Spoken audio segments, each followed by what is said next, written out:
Eh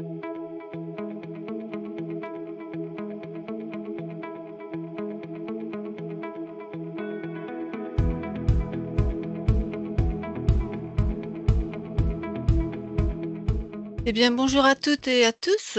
Bienvenue à ce troisième webinaire de professionnalisation des acteurs de l'illettrisme en Bourgogne-Franche-Comté, sous l'intitulé de comprendre les freins des adultes en situation d'illettrisme et en insécurité langagière face à la lecture-écriture, avec donc Hervé Adami, professeur des universités, de l'Université de Lorraine et au CNRS, qui va nous accompagner tout au long de cette conférence. Bonjour Hervé et merci à vous d'être avec nous. Donc, avant d'entrer dans le vif du sujet, je vous redonne les informations, hein, un petit point sur l'organisation. À votre disposition dans la barre de tâches de votre écran, une rubrique de chat qui vous permet donc de commenter ou de lancer des échanges et une rubrique de questions-réponses pour interroger notre invité. Donc, n'hésitez pas, pardon, à les utiliser. Et donc, nous marquerons quelques temps pour répondre à toutes vos questions. Donc, pour cette troisième intervention, Hervé nous propose d'analyser les productions écrites d'adultes en insécurité langagière. Voilà. Merci à vous et à vous, Hervé. Et donc, bonjour Christine, et puis bonjour tout le monde. Voilà, donc on se retrouve pour une troisième séance. Donc, comme l'a dit Christine, cette fois, pour essayer de concrétiser un petit peu, j'ai prévu de travailler, d'analyser des productions écrites d'adultes, voilà, en insécurité langagière. Je vais préciser un petit peu où on en est. Donc, Christine, si vous pouvez les passer comme ça, Oui, d'accord. les trois premiers, et OK. puis je vais expliquer un petit peu, si vous voulez bien. Je remercie Christine de faire ça parce que, Pas de problème, il n'y a pas de problème. voilà. Donc voilà, c'était des productions écrites. Je replace un petit peu dans le contexte parce que le contexte est important pour pouvoir l'analyser, ce qu'il faut prendre au sens très large. On ne va pas faire d'analyse de production écrite juste comme ça sur cet écrit qu'on a sous les yeux, mais ça implique d'expliquer le contexte, le pourquoi, le comment, qui vont nous donner beaucoup d'informations sur la façon dont ces adultes ont écrit. Donc c'est une expérience que j'avais faite il y a quelques années dans une association. C'était pas un organisme de formation, c'est une association qui accueillait qui accueille toujours d'ailleurs, mais peut-être pas sous cette forme-là, des adultes en insécurité langagière. Et c'était un atelier dit de lutte contre l'illettrisme qui s'appelait l'atelier des mots. Donc, dans cet atelier, c'est pour ça que ça correspond au public qui nous intéresse dans ce cycle d'intervention, sont des publics qui sont tous ceux qui ont écrit là, qu'on va voir, il y a, je ne sais plus combien, même 7 ou 8 textes, tous ces adultes sont des adultes francophones. Et donc, à partir de cette analyse-là, ce qui m'intéressait, c'était de le voir avec vous. À partir de cette analyse-là, on pourra tirer plein de choses, plein d'enseignements de façon générale sur non seulement les adultes, leur rapport à l'écrit, une partie de ce qu'on pourrait analyser. Je l'ai déjà fait dans la première partie, notamment la première intervention sur les rapports à l'écrit des publics en insécurité langagière, notamment des publics qui sont d'origine populaire. Ces articles-là, je les ai utilisés pour écrire le chapitre d'un livre qu'on a co-dirigé avec Virginie André et Valérie Langbach, qui s'appelle Les adultes en insécurité langagière. Donc j'ai repris ces articles, enfin ces textes qui avaient été produits par des adultes. J'en ai fait un début d'analyse dans le bouquin. Et je dis bien un début parce que je suis volontairement pas allé au bout de l'analyse. Alors, comme ça, on fera en direct. Avec vous, j'irai un peu plus loin dans l'analyse, mais je l'ai volontairement pas fait dans le bouquin, en laissant les lecteurs du livre témoins des difficultés qu'ont les adultes. Alors, je vous explique pourquoi j'étais pas allé, parce que c'est important aussi pour comprendre le contexte, cette fois, non pas dans lesquels ont été écrits, mais le contexte général de l'évaluation des productions écrites et des productions orales des publics en insécurité langagière. Je m'explique. C'est que, en général, les travaux qui ont été faits l'ont été sur les questions de production orale ou production écrite. Et on nous a expliqué depuis la BOF, donc la BOF c'est les années 70, ça remonte pas aux années 1970, ça remonte pas à hier, c'est avant-hier en termes scientifiques. Et son approche à la BOF, il travaillait sur l'oral lui, mais son approche à la BOF c'était de dire que finalement, lui travaillait sur des jeunes issus des minorités noires aux États-Unis. Et il dit, en gros, ils sont, alors le terme qui serait utilisé aujourd'hui, stigmatisés pour leur production orale. On dit, voilà, c'est pas de l'anglais standard, c'est de l'anglais qui est assez incompréhensible. Et donc, on voit bien qu'ils ont de réelles difficultés à l'oral. Et lui, la BOF prenait le contre-pied en expliquant que, mais non, pas du tout. Regardez, je l'ai fait parler, alors à l'époque il y avait moins de techniques d'enregistrement, mais peu importe, il l'avait fait quand même. Regardez ce qu'ils produisent à l'oral et vous verrez qu'ils sont pas moins performants à l'oral que d'autres.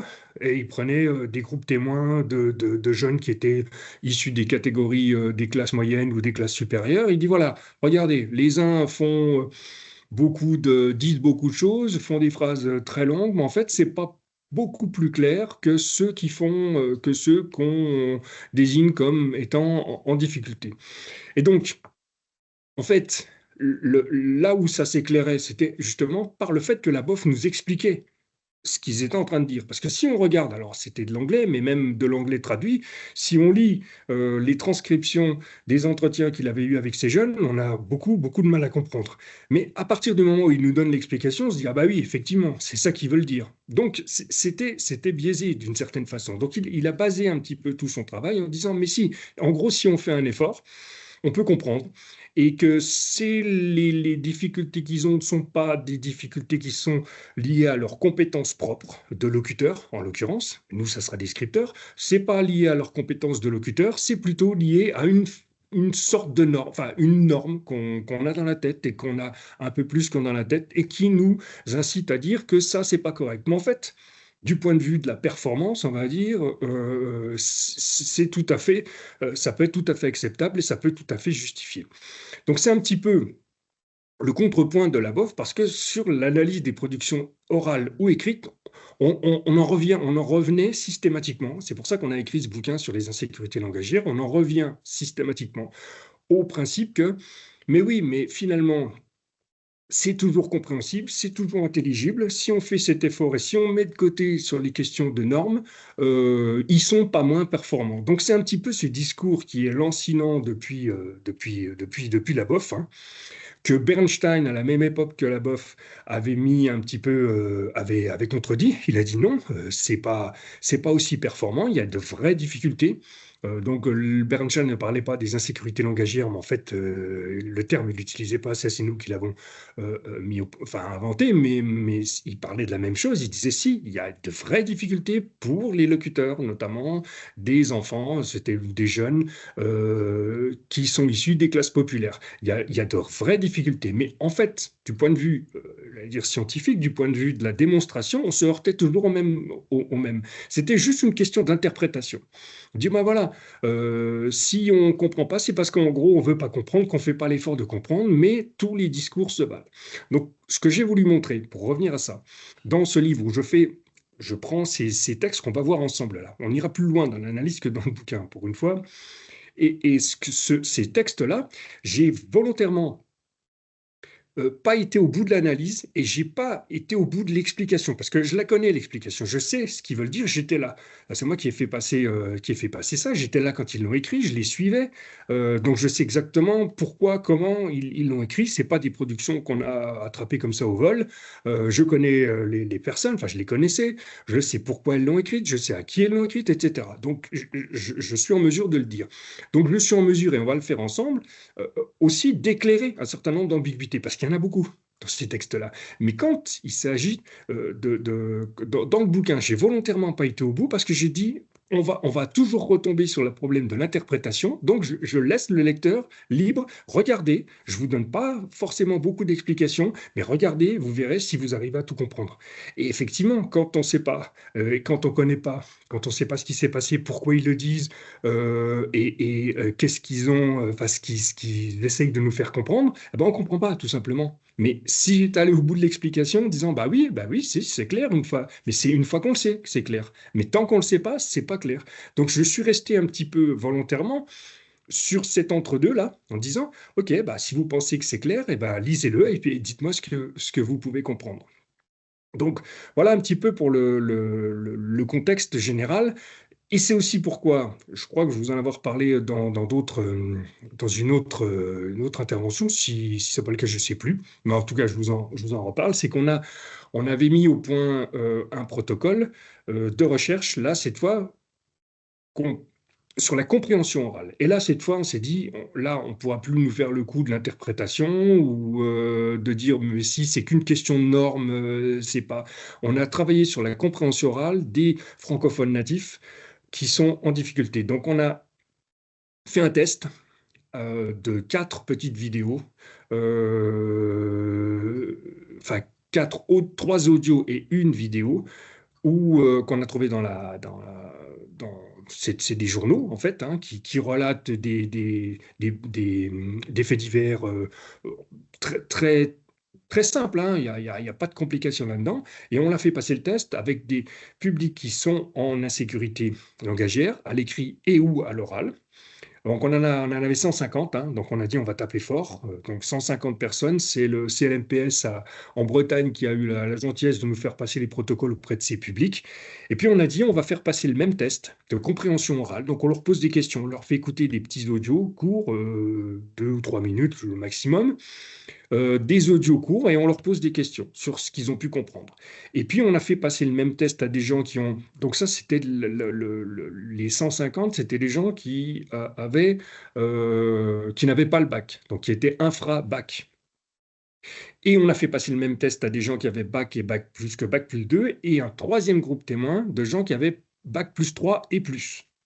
Et on a regardé. On s'est dit, on va voir s'ils comprennent, si les uns comprennent pratiquement tout, ou s'ils font quelques erreurs, si les autres comprennent un petit peu moins ou beaucoup moins.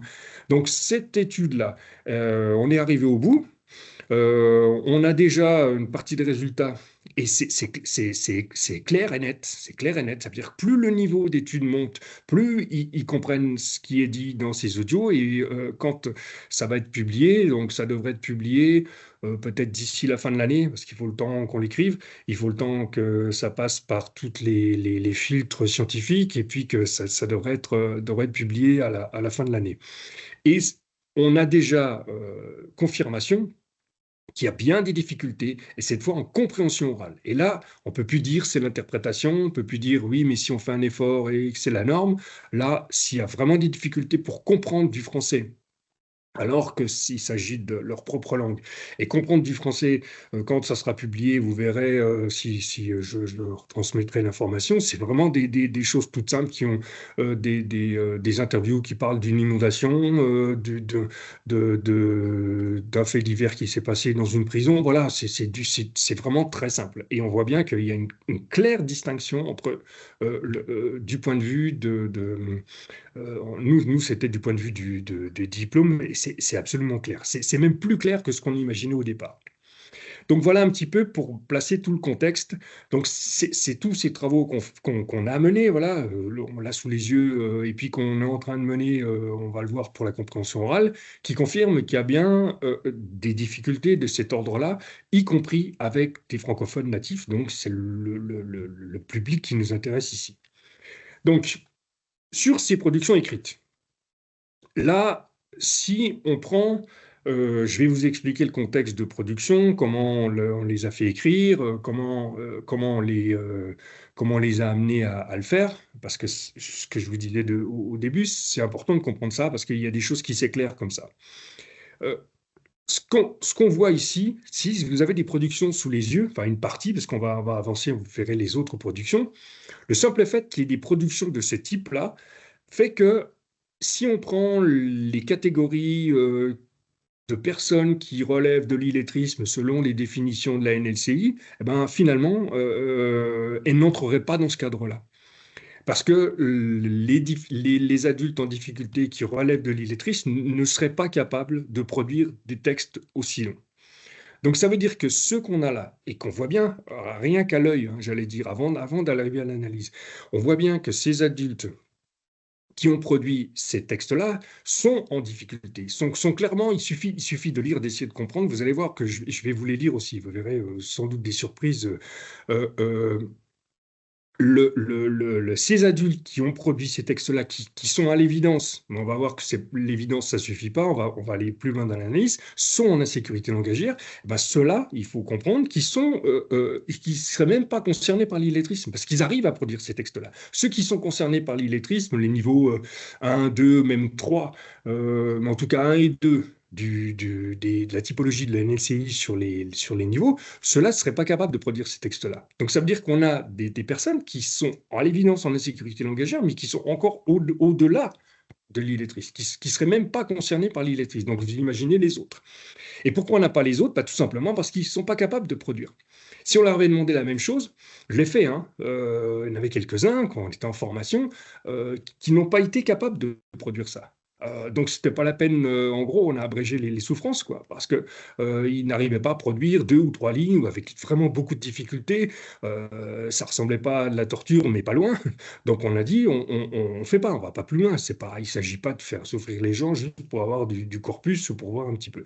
Donc, on est, si vous voulez, malgré toutes les difficultés qu'on va relever, on est avec ces productions-là, avec des gens qui seraient déjà au niveau 3 ou 4 peut-être, pour avoir un petit peu de la typologie de l'NLC.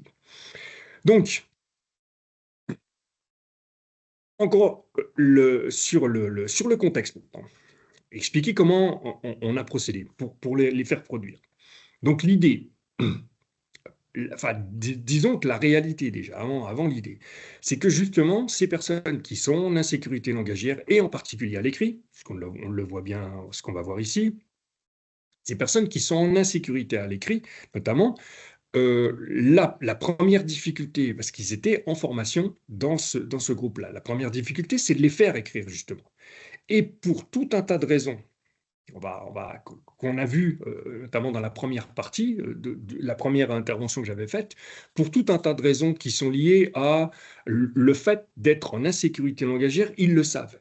Et la preuve, c'est que s'ils sont dans cet atelier des mots, s'ils sont dans cet atelier de lutte contre l'illettrisme, c'est précisément parce qu'ils savent qu'ils sont en difficulté. Ils ne sont pas arrivés là par hasard.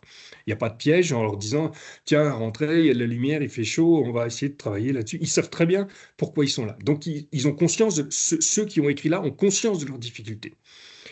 Et ils sont là pour essayer d'y remédier. Donc, on ne peut pas dire Donc, ayant conscience de leurs difficultés, la difficulté, justement, c'était de les faire écrire. Parce qu'il y a cette réticence-là. C'est dire, moi, je ne sais pas écrire. Donc, tu t'essayes de me faire écrire, mais je ne sais pas écrire. Donc, il y a ce que j'écrivais dans l'article, cette réticence à écrire, tout simplement parce que le fait d'écrire, c'est pas du tout familier pour eux, c'est pas quelque chose qu'ils font spontanément. Aucun de ceux-là ne le fait spontanément, première chose. Deuxièmement, c'est qu'ils se savent exposer, forcément, ils se savent exposer au moins par celui qui leur demande. Donc, ils n'ont pas envie, ce qu'ils disent et ce que je relate dans l'article, hein, c'est l'expression qu'ils me disaient, on va passer pour des cons ou on va passer pour des idiots, hein, c'était ce qu'ils nous disaient. Donc, il a fallu, pour les faire écrire, essayer de trouver le moyen de les faire écrire. Parce que l'idée, c'était qu'ils puissent écrire pour la formation. Le but du jeu, là où ils étaient, c'était qu'ils écrivent et qu'on travaille la production écrite. Mais le but du jeu aussi, c'était que, puisqu'on faisait un travail de recherche, c'était qu'on puisse avoir des productions écrites de ces adultes, pour essayer de voir un petit peu comment ils faisaient, comment ils s'y prenaient, comment ils le travaillaient. Donc, il y avait un double avait un double objectif, c'était à la fois qu'ils puissent travailler l'écrit, parce que c'était pour ça qu'ils venaient, mais en même temps que ça puisse nous servir à nous pour avoir des productions écrites qu'on puisse analyser, comme je le fais là, comme je l'ai fait dans le chapitre du livre. Donc l'idée, comment les faire écrire? Puisque c'est pour lire, ça allait mieux, puisque ça laisse pas de traces, et puis que le travail se faisait tranquillement. Mais faire écrire, c'est encore plus compliqué. C'est une étape supplémentaire. J'en ai parlé cette fois, la deuxième intervention, c'est ce qu'on appelle la surcharge cognitive. Pour l'écriture, c'est la surcharge cognitive. Il faut, et on va le voir, on va retrouver tout ça. Il faut penser à ce qu'on va écrire. Il faut penser à celui à qui on va écrire. Il faut mettre en mots, mettre en texte, mettre en orthographe. C'est redoutablement compliqué, sachant qu'ils ont des difficultés et sachant qu'ils connaissent leurs difficultés. Donc, écrire, c'est quelque part quelque chose non seulement qu'ils ne font pas habituellement, c'est pas un geste familier, c'est pas un geste qu'ils vont faire non seulement spontanément mais régulièrement. Ils le font que quand ils y sont contraints. Et deuxièmement, même quand ils y sont contraints, ça représente une telle difficulté que, eh ben, ils reculent, tout simplement. Donc, c'était quand même un défi de les faire écrire. Donc, on a trouvé l'idée de les faire écrire en leur présentant comment, en leur présentant l'idée que dans l'association dans laquelle ils étaient avait un petit journal, un fanzine, qui qui diffusait plus ou moins régulièrement, 3, 4 dans l'année à peu près, c'était irrégulier, hein. Donc un fanzine qui distribuait dans le quartier, dans une ville de la banlieue nancéenne, c'est la deuxième plus grosse ville de Meurthe-et-Moselle, mais qui est collée à Nancy. Euh, donc, l'association distribuait ce fanzine dans les quartiers autour, un peu au large, c'était à Vendœuvre, donc un peu au large, mais voilà, il était distribué, et je ne sais pas si je crois qu'il existe encore, mais il était distribué à 200, 300 exemplaires, des fois un petit peu plus, bon, distribué gratuitement. Donc, l'idée, ça a été dans ce numéro du journal de l'association, l'idée c'était on leur a dit, écoutez, ce qu'on peut faire, c'est que essayez de trouver une idée pour écrire quelque chose qui sera publié dans le journal de l'association. Quelque chose qui vous tient à cœur, quelque chose qui vous fait plaisir, qui vous fait hurler, qui vous fait râler, qui vous fait... voilà, quelque chose qui vous tient à cœur, sur lequel une thématique, peu importe, c'était complètement libre, mais quelque chose qui vous tient à cœur, sur lequel vous avez envie de vous exprimer, sachant que ce texte-là, une fois qu'il sera écrit, sera publié dans le journal de l'association. Donc, première réaction, ils se sont dit, tiens, pourquoi pas? Mais la première réaction, c'est dire, mais c'est pas possible, on va pas écrire un truc comme ça. Et c'est là qu'ils nous ont dit, on va passer pour des cons, tout le monde va voir qu'on fait des fautes. Non. Donc l'idée, c'était bien sûr que non, ça ne sera pas publié tel que vous allez l'écrire. On va écrire quelque chose ensemble et ensuite on va progresser, on va revoir le texte et ça sera l'objet de la formation, ça a duré plusieurs semaines. Votre texte, on va le retravailler ensemble, point par point, voir ce qui ne va pas, voir comment on peut l'améliorer et le texte ne sera publié que sous sa version normée et corrigée. Donc là, ils étaient partants. Ils se sont dit, OK, dans ce cas-là, on y va. Donc, je leur ai présenté l'idée. Et si je passe du temps là-dessus, vous allez voir que c'est important, parce qu'on comprendra beaucoup de choses après. Donc, je les ai un peu laissés tranquilles, quoi. De dire, de toute façon, il n'y aura pas... c'est quand vous voulez, c'est comme vous voulez. Vous m'écrirez quelque chose une fois que vous aurez réfléchi, mais la condition, c'était qu'on le fasse sur place, que je les vois faire, déjà, et que pour être sûr que ça ne soit pas écrit par quelqu'un d'autre. Donc, ils ont réfléchi, je les relançais de temps en temps, dire alors, tu as trouvé une idée, bah oui, ben non, ou alors il faisait ceux qui avaient oublié, et puis donc, j'ai laissé mûrir un petit peu, et puis le jour venu, j'ai dit, bon, bah maintenant il faut s'y mettre. Donc, est-ce que une fois que j'avais sondé un petit peu et que tout le monde avait trouvé son idée, je dis, bon, on s'y est pas mis en une seule journée, hein. Il y a eu 2 après-midi, je crois. Euh, et donc, je leur ai dit, bon, on y va. Donc, je leur ai donné une feuille où il y en avait qui avaient, vous voyez un petit peu la qualité aussi des reproductions, c'est parce qu'il y en avait qui avaient leur propre feuille. Je voulais laisser libre ça, pas que ce soit l'exercice scolaire, le truc. Je dis, bon, on y va, écrivez-moi ça. Et puis, à partir de là, on va commencer à travailler. On travaillera, comme je vous l'ai dit, séance après séance. Donc, la version que vous avez sous les yeux, là, c'est la première version qui a été faite. C'est la première version qu'ils m'ont écrite, et je vais vous expliquer après les détails. Vous allez voir que là aussi, la façon qu'ils ont eu de réagir, de le produire, a son importance. Donc, dès qu'ils ont écrit ça, je leur ai dit, OK, c'est bon, c'est fini, oui, oui, c'est bon, c'est terminé, voilà. Donc, j'ai pris, une fois qu'ils étaient sûrs que pour eux, c'était la version sur la première version, une fois que c'était écrit, ce que moi j'ai fait, c'est de photocopier tout de suite les premières versions qu'ils avaient écrites. Et que ces premières versions, c'est évidemment pas celles-là qui ont été publiées, mais moi, je voulais avoir la première version. C'est la version brute, si vous voulez, celle qu'ils avaient vraiment produite à des fins voilà, d'analyse, de recherche, etc. Et que cette version brute, une fois que j'en avais pour 2 secondes, hein, faire la photocopie, je leur rendais leur texte, et puis on commençait à travailler un par un sur le texte en fonction de ce qu'ils avaient écrit, et puis pour aboutir jusqu'au processus de publication. Mais celui-là, après, ce qui se passe après, c'est autre chose.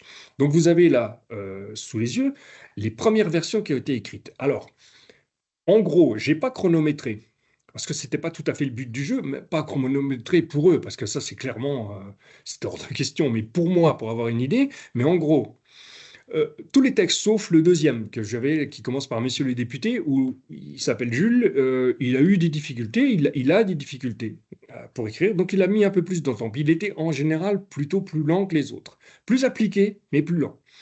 Donc lui, il a mis un peu plus de temps, je crois qu'il a mis une quarantaine de minutes pour écrire ça. Les autres ont, en gros, ça tourne entre 20 et 30 minutes. Pour la première, par exemple, c'était une vingtaine de minutes. La troisième, que vous avez, qui est juste en dessous, c'est pareil, une vingtaine de minutes. Les autres, ça tourne autour de ça. Donc, c'est pour vous donner une idée.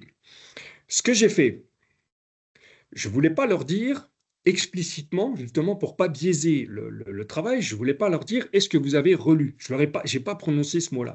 J'ai simplement dit, une fois qu'ils l'avaient écrit, donc je les ai vus écrire, hein, tous, tous.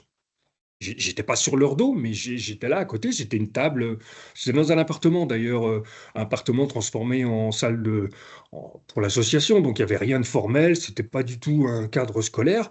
Donc une fois qu'ils avaient écrit ça, le geste qu'ils avaient, c'était voilà, ils avaient la feuille sous la main, et il me la poussait comme ça. Vous voyez pas ce que je fais, mais il était sur la table, il me la poussait. Je dis, c'est bon, vous êtes sûr, hein, je peux la prendre, t'as tout dit, bon, c'est que on se tutoyait. Oui, oui, oui, c'est bon, c'est terminé. Donc, je les avais vus faire, hein, une vingtaine de minutes à peu près pour la première, peut-être un peu moins la première, une quinzaine de minutes, mais comme ils y avaient réfléchi avant, comme ils savaient ce qu'ils allaient faire, ça a été, je me suis dit, c'est normal, c'est relativement rapide. Une vingtaine de minutes, voilà, une fois que le texte était produit, je leur ai dit. Je voulais pas, encore une fois, dire, est-ce que vous avez relu? Parce que ça biaisait le truc, vous allez voir pourquoi. Dire, c'est bon, c'est sûr, hein, rien à ajouter, rien à enlever, vous avez bien regardé, tout ça, oui, oui, pas de souci. Et hop, ils faisaient le geste en me poussant la feuille vers moi, donc, ok. Quand j'étais sûr, enfin, qu'ils voulaient plus revenir sur le texte, et que c'était terminé, j'allais faire la photocopie, je revenais et on commençait le processus. Donc voilà le contexte. Donc ils savaient sur le contexte que le texte qu'ils allaient écrire, parce que je leur ai expliqué, pas qu'une fois, hein, je leur ai expliqué plusieurs fois, voilà, ce texte-là, c'est quelque chose qui vous tient à cœur, quelque chose que vous allez écrire. C'est pas grave, Christine, hein, je vais les faire les uns après les autres. Donc vous pouvez zoomer sur le premier, je vais les faire les uns après les autres. Donc le contexte c'était vous écrivez quelque chose qui vous tient à cœur, mais que vous voulez partager avec des gens qui vont lire ce journal. Et le journal, il le connaissait, hein. Il traînait dans l'association, donc il savait ce que c'était. Il connaissait le titre du journal, donc il savait. Donc le truc, c'était écrivez quelque chose qui vous tient à cœur, encore une fois, mais quelque chose qui peut intéresser les gens qui le lisent. Ce journal-là, vous le savez comment ça fonctionne. On l'écrit là, on va travailler le texte, donc ça va prendre une semaine ou deux. Et qu'une fois que le texte est travaillé, il sera après envoyé pour être publié, etc. Donc le texte, une fois qu'on l'écrit, il est publié dans, disons, un mois à peu près. Donc ils savaient tout ça. Je leur ai expliqué parce que j'avais raison de l'expliquer. Ce que je voulais savoir, c'était justement s'ils allaient s'adapter à cette situation d'écriture. Donc ils savaient tout ça. Donc ils m'ont produit ça. Donc maintenant, une fois qu'on a compris le contexte, on va partir sur l'analyse des textes et vous allez voir que comment on détecte les difficultés qu'ils ont, c'est précisément en s'appuyant sur le contexte, en essayant de comprendre pourquoi ils ont écrit ça et comment. Je vais les faire les uns, donc les uns après les autres. Le premier, je vais vous le dire, parce que c'est pas forcément évident. Déjà, du point de vue de la qualité, la qualité de la reproduction, mais aussi de qualité d'écriture. Donc, je le lis hein, comme ça en même temps, comme ça vous suivez.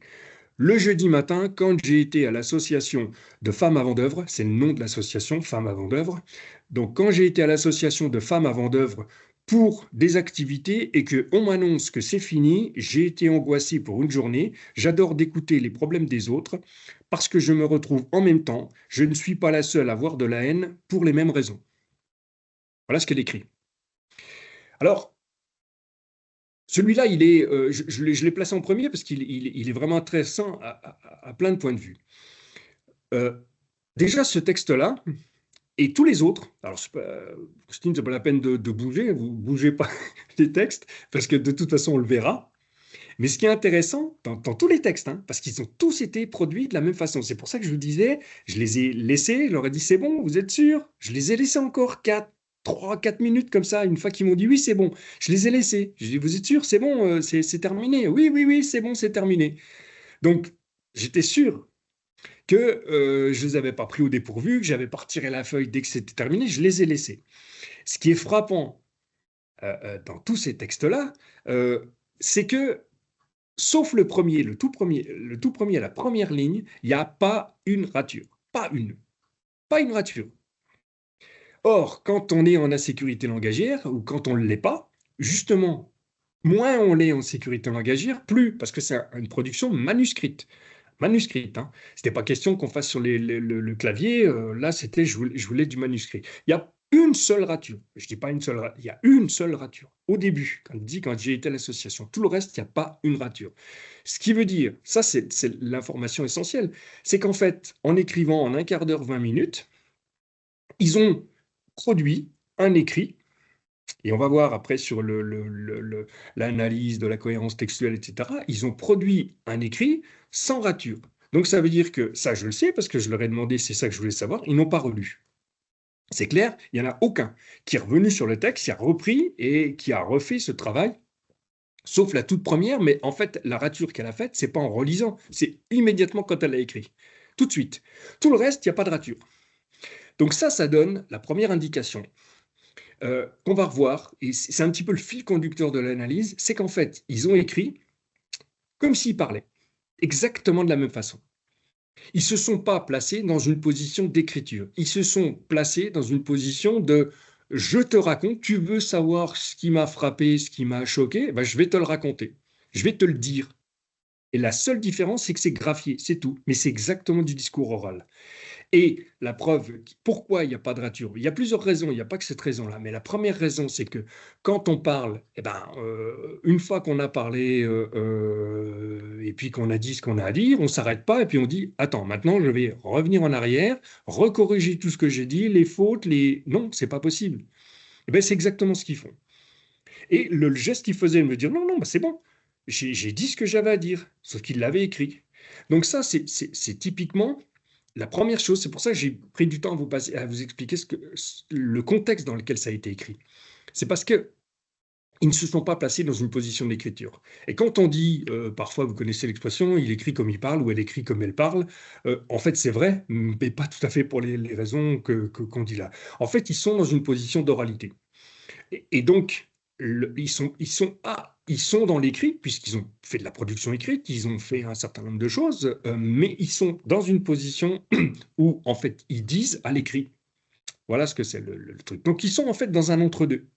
Ils ne sont pas dans une position d'écriture. La position d'écriture, et vous allez voir que ça va se décliner sous différents aspects, la position d'écriture, c'est que on écrit, et puis justement, ce qui change de l'écriture par rapport à l'oral, c'est qu'une fois qu'on a écrit, on peut revenir sur ce qu'on a écrit, et corriger, et compléter. Donc, ce qu'aurait pu faire, moi, je les ai laissés complètement libres, hein, dire, vous faites comme vous voulez, il y a autant de feuilles que vous voulez. Je voulais leur dire que si ça va pas, vous corrigez autant de fautes que vous voulez, puis vous pouvez me remettre au propre. Voilà, j'attends. Il n'y en a pas un qui l'a fait, pas un. Il n'y a même pas eu l'idée de le faire. Une fois que c'était écrit, c'était écrit. Donc ça, c'est clairement cette idée-là. Visuellement, on le voit. On le voit. Enfin, visuellement, on le voit, évidemment. Visuellement, c'est clair. C'est qu'à part la première, il n'y a pas une rature. Donc ça, c'est la première chose. Deuxième chose, on va le voir après, pourquoi c'est une question d'oralité, c'est parce qu'ils ne se sont pas mis dans une position d'écriture, parce qu'ils ne se sont pas distanciés par rapport à leur production. Bon. Ensuite, ce qui apparaît clairement, c'est que vous regardez tous les textes, même si vous n'en avez qu'un sous les yeux, parce que je vais faire l'analyse du premier. Dans aucun des textes, je vérifie de toute façon, je l'avais vu, dans aucun des textes qui suit, je vérifie bien, peut-être le dernier encore, je suis même pas sûr parce que la copie est un peu compliquée. Il n'y a pas un signe de ponctuation, pas un. C'est des phrases texte. Il n'y a pas un signe de ponctuation. 10 points, je suis pas sûr, c'est là que je vous disais, j'étais pas sûr parce que je suis pas sûr que ce soit pas le stylo qui soit un peu tombé ou le papier à l'origine, mais il n'y a pas de points. Et encore moins de virgule, encore les points virgules, les 2 points, j'en parle même pas. De toute façon, il n'y a pas un signe de ponctuation. Et ça, c'est clairement le signe, justement, ou le non-signe de l'oral. C'est qu'à l'oral, il n'y a pas de ponctuation. La ponctuation, c'est vraiment de l'écrit. À l'oral, on fait des pauses. À l'oral, on fait des scansions.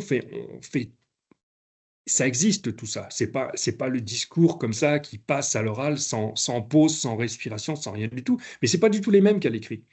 Donc, la ponctuation, c'est vraiment typiquement la maîtrise de l'écrit, mais pas simplement la maîtrise de l'écrit. C'est que c'est typiquement un discours oral qui a été transposé à l'écrit.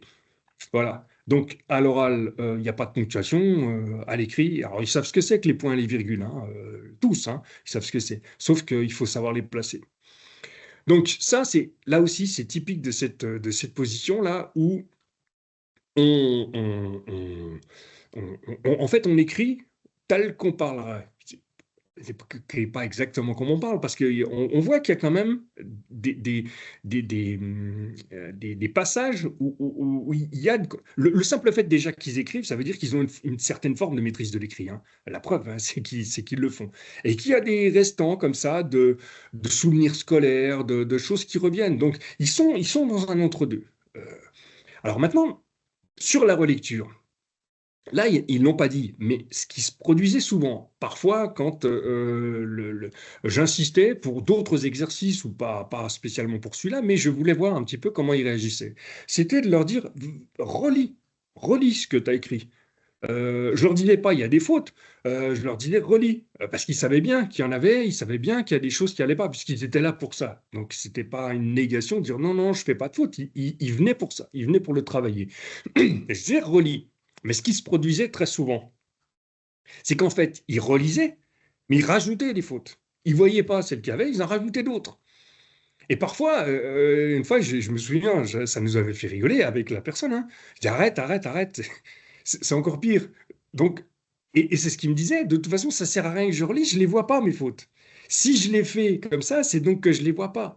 Donc, c'était pas comme, je dirais, nos étudiants, ça arrive parfois, même souvent, eux savent, ils connaissent la règle. S'ils ne l'appliquent pas, c'est parce qu'ils ne sont pas attentifs ou c'est parce qu'ils ne sont pas assez rigoureux de relecture, mais ils la connaissent. S'ils oublient des S systématiquement, s'ils font des choses, mais ils le savent. Eux ne le savent pas, Tout simplement, ils ne savent pas. Donc, ça sert à rien, et c'est pour ça qu'ils ne l'ont pas fait aussi, de relire, puisque de toute façon, ils ne les voient pas, les fautes. Ils ne les voient pas, ils ne savent pas les détecter. Ce qu'ils peuvent éventuellement voir, alors ce qui est fou aussi, alors là, c'était pas pour ces textes-là, mais ce qu'ils font aussi, parce que je les ai vus faire, hein, travailler comme ça, ce qu'ils font, c'est que ils relisent un texte comme ça, ça m'est déjà arrivé, ils relisent le texte, mais en fait, en relisant, je leur ai demandé, j'avais fait plusieurs fois l'expérience, d'ailleurs, il faudrait que je le refasse parce que ça remonte à quelques années, mais c'était empirique, c'était juste comme ça quelques petites expériences. Ce qu'ils font en fait, c'est qu'ils relisent le texte, mais ils ne le relisent pas tel qu'ils l'ont écrit, ils en refont un autre. Je dis, mais c'est pas ce que tu as écrit. Ben, si, quand même. En fait, ils relisent le texte et ils changent au fur et à mesure qu'ils relisent. Donc, ils relisent tout en refaisant le texte à l'oral, hein, parce que je leur demandais de les relire à haute voix. Donc, ça, c'est une indication qui fait que pour eux, le texte, et c'est ce que j'écris dans mon article, parce que je ne peux pas le faire ici, mettre des citations, mais je parle de Lahire aussi, qui explique qu'en fait, pour eux, le texte, il n'a pas d'existence en tant que tel.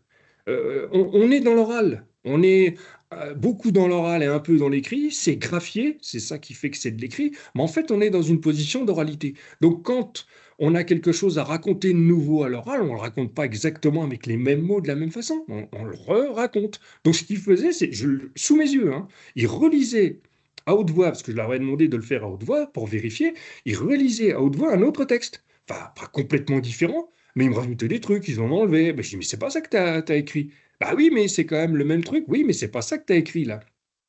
Donc vous voyez, il y a ce décalage-là qui fait que il y a ce qu'on voit là, qu'on va encore analyser un peu plus finement. Il y a ce qu'on voit, mais il y a aussi ce qui est intéressant de voir, c'est au moment où ils l'écrivent. C'est pour ça que quand je fais cette analyse-là, je les ai vus faire, hein. Ils étaient sous mes yeux, hein. Donc voilà, en gros, cette position, premier, si vous voulez, premier grand, première grande leçon, c'est qu'effectivement, ils sont dans une position d'oralité, tout en étant quand même déjà dans l'écriture. Parce qu'on le voit bien, hein, ce qu'ils ont écrit là, c'est que forcément, ceux qui ne sont pas du tout dans l'écriture, c'est ceux qui sont vraiment très en difficulté. Les degrés 1 ou 2 de la NLCI, et sans parler des analphabètes, eux ne le sont pas. Ils sont déjà dans l'écrit, mais ils sont dans un entre-deux. Alors maintenant, si on prend le, le, le premier texte, ce qu'elle écrit, donc elle dit le jeudi matin, alors je ne vous ai pas donné l'explication, hein, mais je laisse, alors après sur les échanges, mais je vous livre l'explication. En fait, ce qui s'est passé, c'est qu'il y a une ambiguïté. Je l'ai déjà fait. Je l'ai déjà, par exemple, fait tester avec mes étudiants avant de le publier. Je leur demande, de ce qu'elle écrit ici, en fait, qu'est-ce qui lui est arrivé? Cette dame, ce qu'elle nous explique, c'est qu'en fait, donc elle était dans l'association dans laquelle j'étais là pour faire le- ce travail, mais elle allait dans une autre association qui s'appelle Femmes avant d'œuvre. C'est pas le nom de l'association. L'association s'appelle Réponse là où elle est, où elle a écrit ça. Mais elle allait dans une autre association à côté qui s'appelle Femmes avant d'œuvre et elle participait à une sorte d'atelier de conversation. Enfin, non, c'est pas atelier de conversation. Ça se passait donc le jeudi matin, tous les jeudis matins. Elle allait à cette rencontre-là où il y avait d'autres personnes qui étaient en difficulté sociale, familiale, etc., qui discutaient ensemble avec une animatrice, je crois, qui discutaient ensemble de leurs problèmes, mais voilà, ça leur faisait du bien d'en parler, d'essayer de trouver des solutions ensemble, etc. Bon, c'était le but du jeu.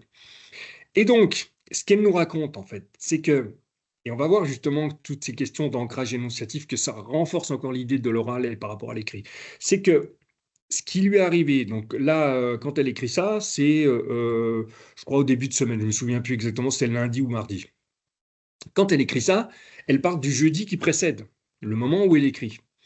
Et elle dit, donc en gros, quand elle est arrivée jeudi matin, là je vous le traduis, hein, je ne vous le relis pas, quand elle est arrivée jeudi matin, donc 3-4 jours avant le moment où elle écrit, elle apprend que cette activité-là, dans l'association, s'arrête. Sauf que la façon dont elle écrit, on a l'impression que c'est l'association qui s'arrête. C'est pas l'association tout entière, c'est les activités dans cette association. Donc ça, c'est la première ambiguïté. Si on ne le sait pas, on ne comprend pas. Ensuite, quand elle dit j'adore d'écouter les problèmes des autres, je me retrouve en même temps, je ne suis pas la seule à avoir de la haine pour les mêmes raisons, Là, il y a une deuxième ambiguïté. C'est est-ce qu'elle n'est pas la seule à avoir de la haine pour les mêmes raisons? Le fait, c'est-à-dire qu'elle se retrouve avec des femmes qui ont des difficultés et qui ont de la haine voilà, pour tous les problèmes qui leur arrivent et qui en discutent ensemble, ou est-ce qu'elle a de la haine parce que l'activité s'est arrêtée? Voilà, je vous laisse, je vous laisse juge. On peut pas, si vous le savez pas, enfin, on peut pas le deviner. En fait, l'explication, c'est qu'elle a de la haine. Je suis pas la seule à avoir de la haine pour les mêmes raisons. C'est parce que l'activité s'est arrêtée. Mais quand je lui ai posé la question, quand on a retravaillé le texte, je lui ai posé la question, elle a hésité. En gros, c'était les deux, de toute façon. C'était à la fois la haine de se retrouver là et la haine de ça. Bon, mais peu importe, le principal c'était je me comprends et tu me comprends. Donc en fait, quand on regarde d'un point de vue d'une analyse un peu plus pointue, mais je ne vais pas aller non plus faire l'analyse linguistique, mais c'est intéressant quand même. Quand elle écrit le jeudi matin, quand j'ai été à l'association de femmes à Vendôme, là il y a un télescopage entre le jeudi matin, c'est une généralité, une fréquence. On dit le jeudi matin, je vais à l'association de femmes avant d'œuvre, etc., etc. On pourrait dire. Et donc, l'idée, c'est que le télescopage, c'est le jeudi matin quand j'ai été.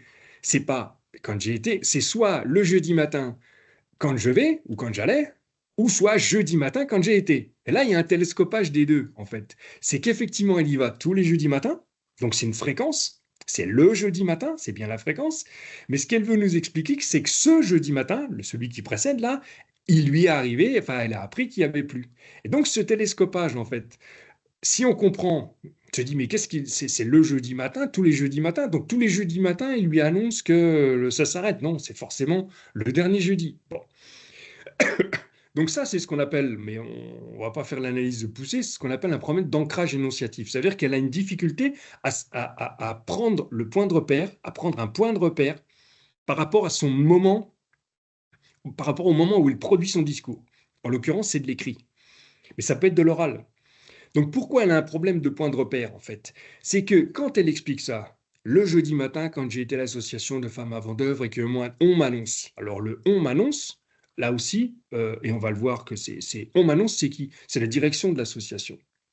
Qu'on m'annonce que c'est fini, qu'est-ce qui est fini? C'était ça l'ambiguïté.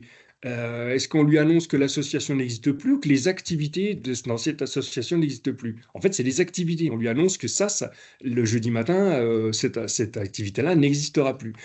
Et puis, elle continue. Donc, en fait, il y a des références implicites là. Ces références implicites, elle dit, quand j'ai été à l'association de femmes avant d'œuvre, là c'est pareil, si on le lit comme ça, l'association de femmes avant d'œuvre, en fait c'est le nom de l'association. L'association s'appelle Femmes avant d'œuvre. Mais là on a un doute. Et donc tous ces doutes, toutes ces ambiguïtés, en fait, quand je lui ai posé les questions, l'étonnement qu'elle avait, c'était que je ne comprenne pas. Mais moi j'avais compris. Mais elle était étonnée que je sois étonné. Il dit en gros, qu'est-ce qui s'est produit? Ce qu'elle a pas fait, c'est en fait se mettre à la place, se mettre en position de quelqu'un qui écrit pour quelqu'un qui ne la connaît pas, qui ne connaît pas l'association et qui va lire ça dans un mois, au mieux. En fait, ce qu'elle a fait, tout ce qui était implicite, mais en fait, elle l'a pas écrit pour le lecteur du journal, elle s'est pas du tout placée dans cette optique-là, elle l'a écrit comme si elle me le disait à moi. Voilà. Donc en fait, elle sait que je sais. Et comme elle sait que je sais, bah, le jeudi matin, tu sais bien que je vais là, tu sais bien qu'il y a l'association, tu sais bien que... Voilà. Donc en fait, elle ne s'est pas décentrée. Or, l'écrit, c'est précisément un travail de décentration. L'écrit, c'est pas de l'immédiat. C'est pas je te dis quelque chose et on est dans le même temps, dans le même lieu et forcément on se comprend. Mais c'est ce qu'elle a fait. C'est ce qu'elle a fait. Il y a tout ça qui s'est amalgamé, qui a fait qu'elle ne s'est pas mise dans une position d'écriture. Donc, vous voyez, ça, c'est quelque chose qu'on retrouve. Maintenant, ce qu'on repère sur l'analyse, alors je pourrais aller vraiment plus loin, mais ce ne sera pas le lieu complète, enfin bon, ce n'est pas le lieu. Je vais juste repérer quelques éléments. Vous voyez ici, quand elle dit euh, pour des activités et que on m'annonce, le on, ONT, que c'est fini, SAIS, on se dit, bon, ça, c'est des fautes d'orthographe. Ok. Mais qu'est-ce qu'elle dit, ces fautes d'orthographe? Par rapport au deuxième qu'on va voir après, Jules, qu'est-ce qu'elle dit, ces fautes d'orthographe? C'est que on m'annonce que c'est fini, par exemple, le C. Elle n'écrit pas C, par exemple, S-E, accent grave, ou C-E, accent grave. Elle l'écrit S-A-I-S. Donc ça veut dire qu'elle utilise une formule qui n'est pas correcte, mais une formule qui existe. C'est une forme qui existe. Donc ce qui veut dire que on m'annonce, c'est pareil. On m'annonce, c'est pas O-N-T, c'est O-N, mais elle ne l'écrit pas avec un H ou autrement. Elle utilise une formule qu'elle connaît.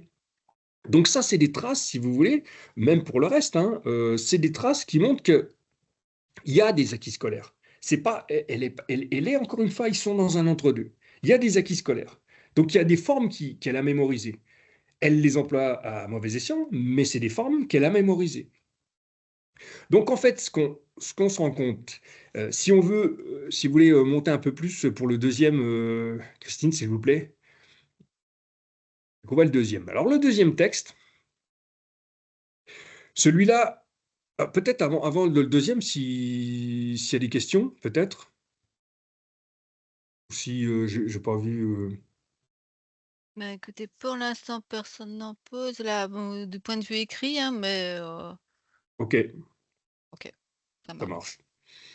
Donc, sur le deuxième, il est aussi intéressant parce que c'est peut-être le texte, donc je vais vous le dire aussi, hein, c'est peut-être le texte qui pose le plus de problèmes de forme, mais qui pose le moins de problèmes de fond. C'est peut-être le texte qui a ça a l'air de rien, vous allez voir les autres, il y a le plus de problèmes d'orthographe, le plus de difficultés à lire, vous allez voir quand je vais lire, vous allez dire, ah bah c'était ça. Et en fait, c'est lui qui respecte le mieux, sans doute, tout ce qui concerne les aspects qu'on appelle, nous, pragmatiques, de mise à distance, etc. Alors, je vous le dis, comme ça, vous repérerez. Donc, il écrit, Messieurs les députés et le président de la région Lorraine, je vous fais part de mon indignation pour vous dire comment notre industrie s'en va à l'étranger, où il est fermé, ce sont des chômeurs créés. Je vous demande d'arrêter ça et je compte sur vous pour faire le nécessaire. Voilà ce qu'il écrit.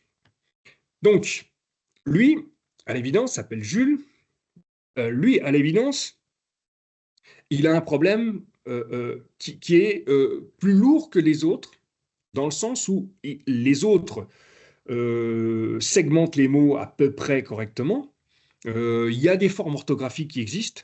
Elles sont mal employées, il y en a qui sont bien employées, qui sont correctes, il y en a qui ne sont pas correctes, mais qui existent. Bon, mais lui, c'est pas du tout le cas. Lui, Jules, c'est pour ça qu'il a mis du temps, beaucoup de temps. Alors déjà pour la lecture, il était plus lent que les autres, plus appliqué, mais plus lent, beaucoup plus lent. Mais c'est aussi pour l'écriture.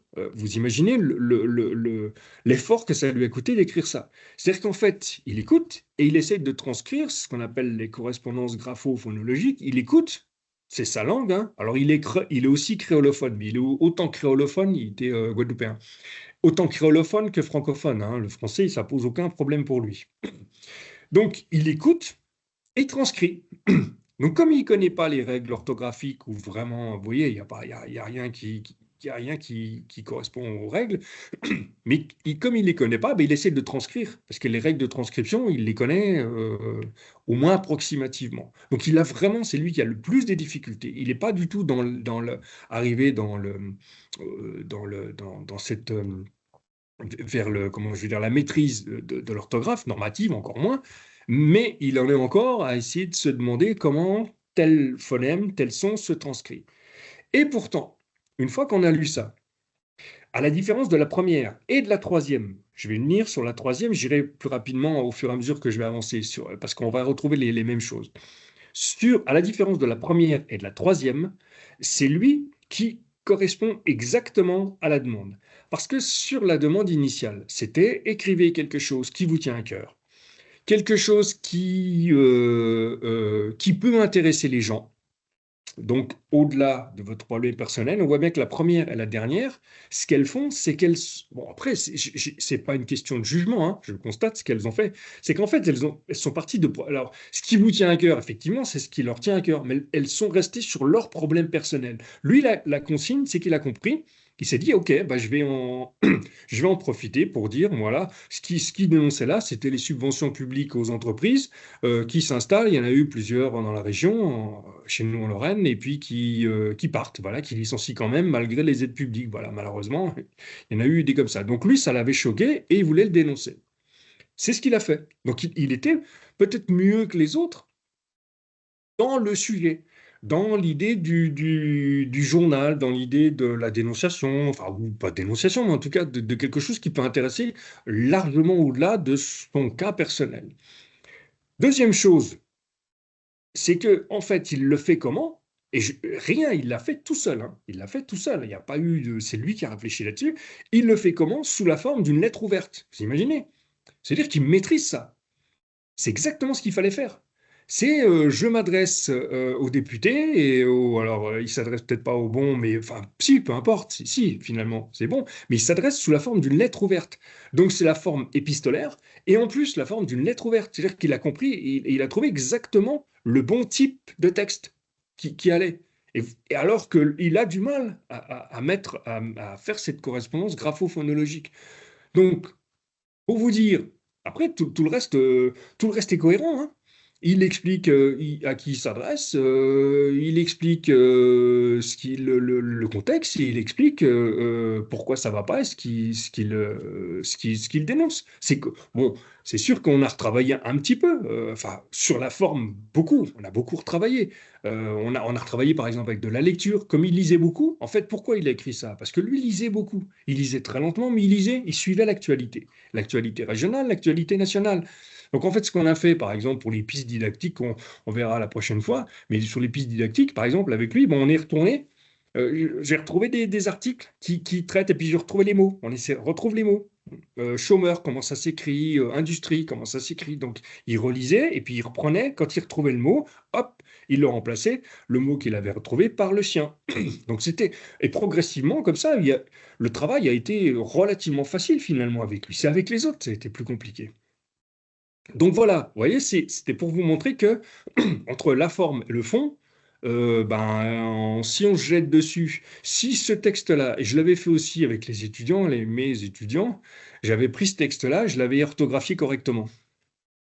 Je ne l'avais pas laissé comme ça, je l'avais fait avec un groupe orthographié comme ça, et ils m'avaient dit, oh là là, les difficultés. Je leur avais dit, dites-moi les difficultés de 1 à 10. Bah, ils avaient mis 10, hein, forcément. Et je l'avais orthographié correctement. J'ai dit, dites-moi, avec un autre groupe, évidemment, les difficultés. Bah, ils m'avaient dit 3 ou 4, pas grand-chose. Forcément. Mais ce qui choque, enfin, ce qui attire le regard, c'est l'orthographe. Or, vous voyez que la mise en texte, la mise en discours, la mise en forme du point de vue textuel, elle peut être aussi très, très différente de l'autre. À la différence du premier et du troisième qu'on va commencer à voir, c'est que le premier, en fait, non seulement c'est des phrases textes, mais en fait, elle explique ça exactement suivant le fil de l'oralité. Elle a quelque chose à dire, elle le dit, ou elle le dit, l'écrit, et voilà, elle le graphie. Donc pour le troisième, qui est en dessous, celui-là, je vais vous le dire aussi. Alors, celui-là aussi, du point de vue de l'organisation textuelle, il est aussi intéressant. Mais on retrouve un petit peu les difficultés de la première. Donc elle écrit, je voudrais. Donc en même temps, c'est comme ça qu'ils ont écrit. Hein. Il n'y a pas d'en-tête de titre, aucun n'a mis un titre. Si, derrière, sur les autres, il y en a qui, je crois qu'il y a même plus en mémoire. Si, il y en a quelques-uns qui ont mis un titre. Mais ceux-là n'ont pas mis de titre. Hein. Donc elle écrit, je voudrais garder des enfants pour les vacances scolaires, mais j'ai du mal à en trouver. Tous les enfants sont en vacances, mais moi je pars pas car je suis au chômage, car j'ai du mal à m'en trouver, mais je m'ennuie à la maison toute la journée, je suis toute seule, le lundi et le mardi je vais à Réponse pour apprendre à mieux écrire et à lire, car j'ai du mal à écrire et à lire. Voilà. Donc là aussi, on est dans une difficulté un peu plus importante que la première pour la mise en mots, pour la, pour les mots, pour la graphophonologique, chômage par exemple, l'inverse, c'est chômage, voilà. Mais elle est francophone, donc elle ne dit pas chômage, elle dit chômage. Il n'y a pas de souci. Et puis quelques petites bricoles comme ça qui font qu'elle n'est pas encore complètement comme la première, où disons que la correspondance graphophonologique, ça pose pas de problème. En revanche, sur l'organisation de son texte, ce qu'elle écrit ici, c'est, si vous voulez, une illustration de la façon qu'ils ont de construire ces textes-là. C'est typiquement de l'oral, ça.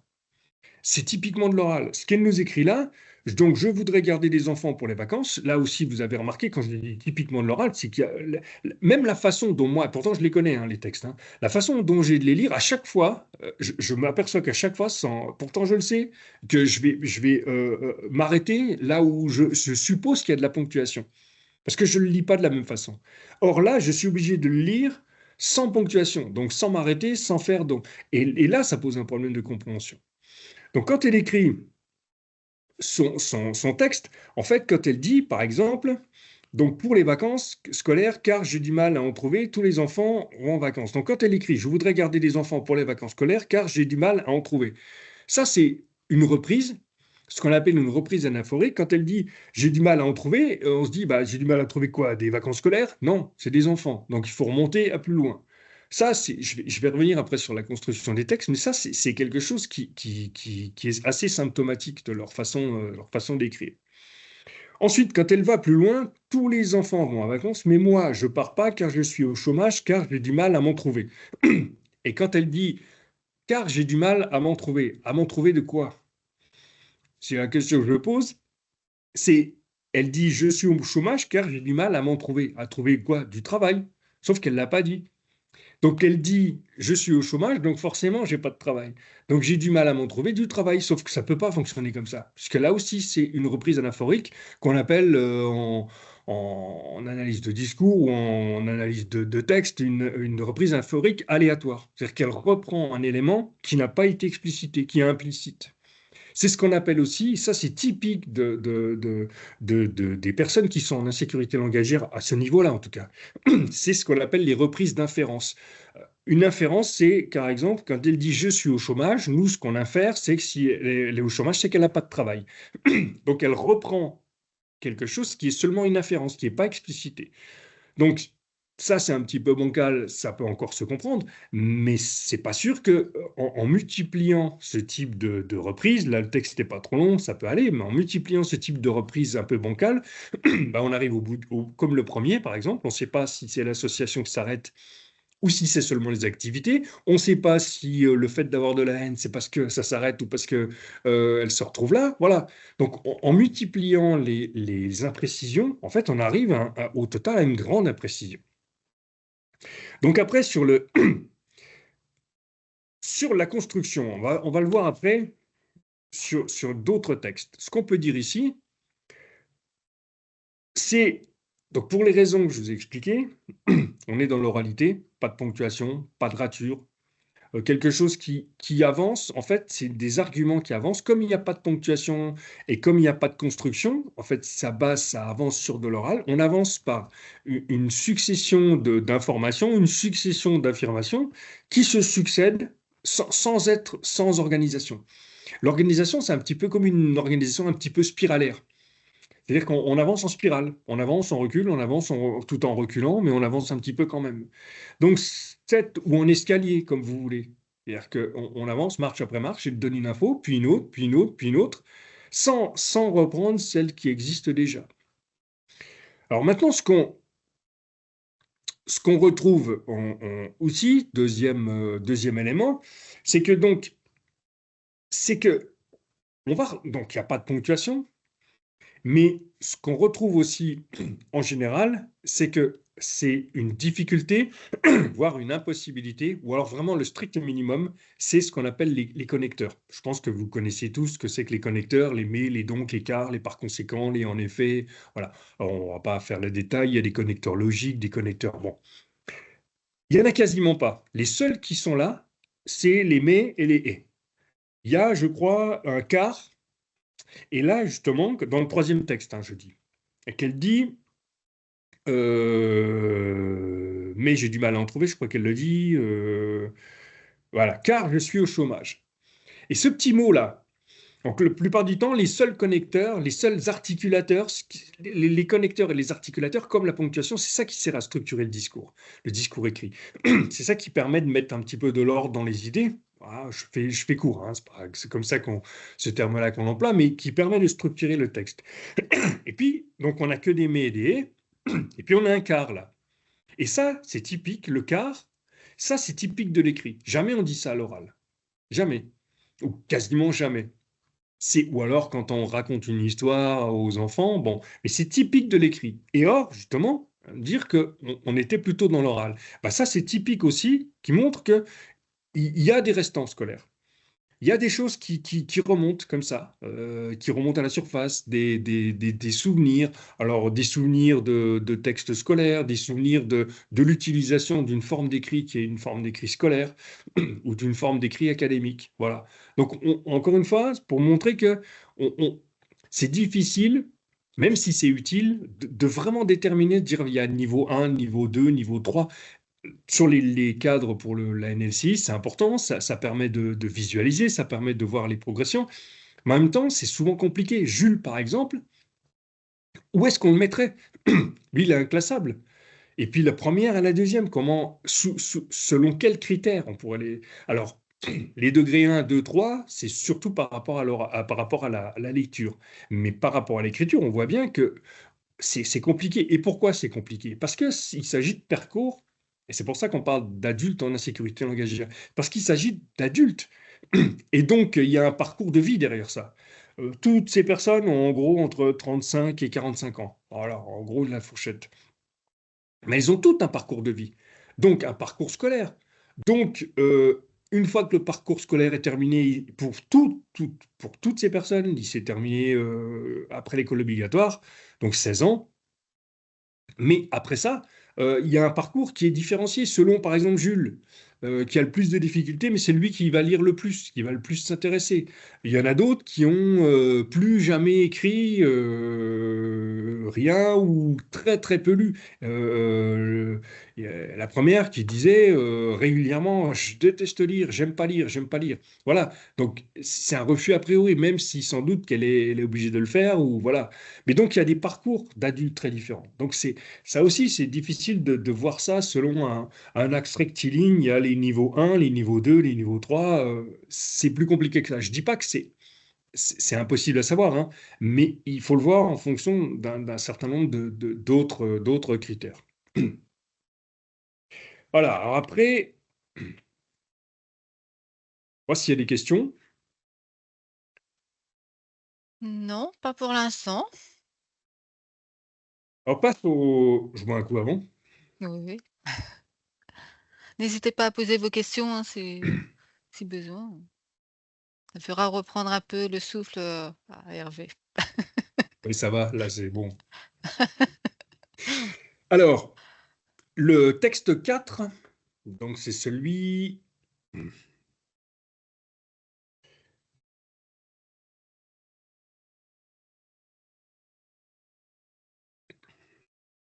Alors, c'est pas celui-là que je vais faire, justement.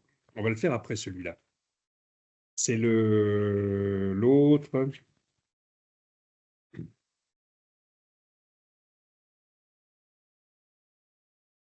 Je trouve que je suis perdu dans mes trucs, et j'espère que je l'ai. Oui. Ah voilà, il est après celui-là. Sur le texte 5, faire celui-là. Voilà. Alors celui-là, si. Donc, je ne sais pas si j'ai besoin, je crois que j'ai pas besoin de le lire. Celui-là, il est assez. Non, c'est bon. Il est lisible. Donc, elle nous explique, je le dis quand même pas pour vous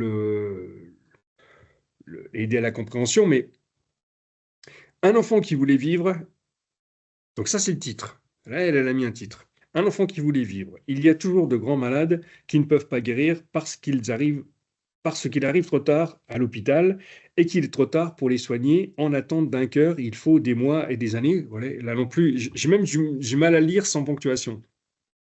Parce qu'on peut mettre des points un peu, pas un peu partout, mais il faut des mois et des années pour avoir un nouveau cœur, parce qu'il faut attendre qu'un enfant meure d'accident grave de la route. Il est transporté d'urgence à l'hôpital pour sauver la vie d'un enfant qui attend un cœur et qui va vivre comme les autres enfants de son âge.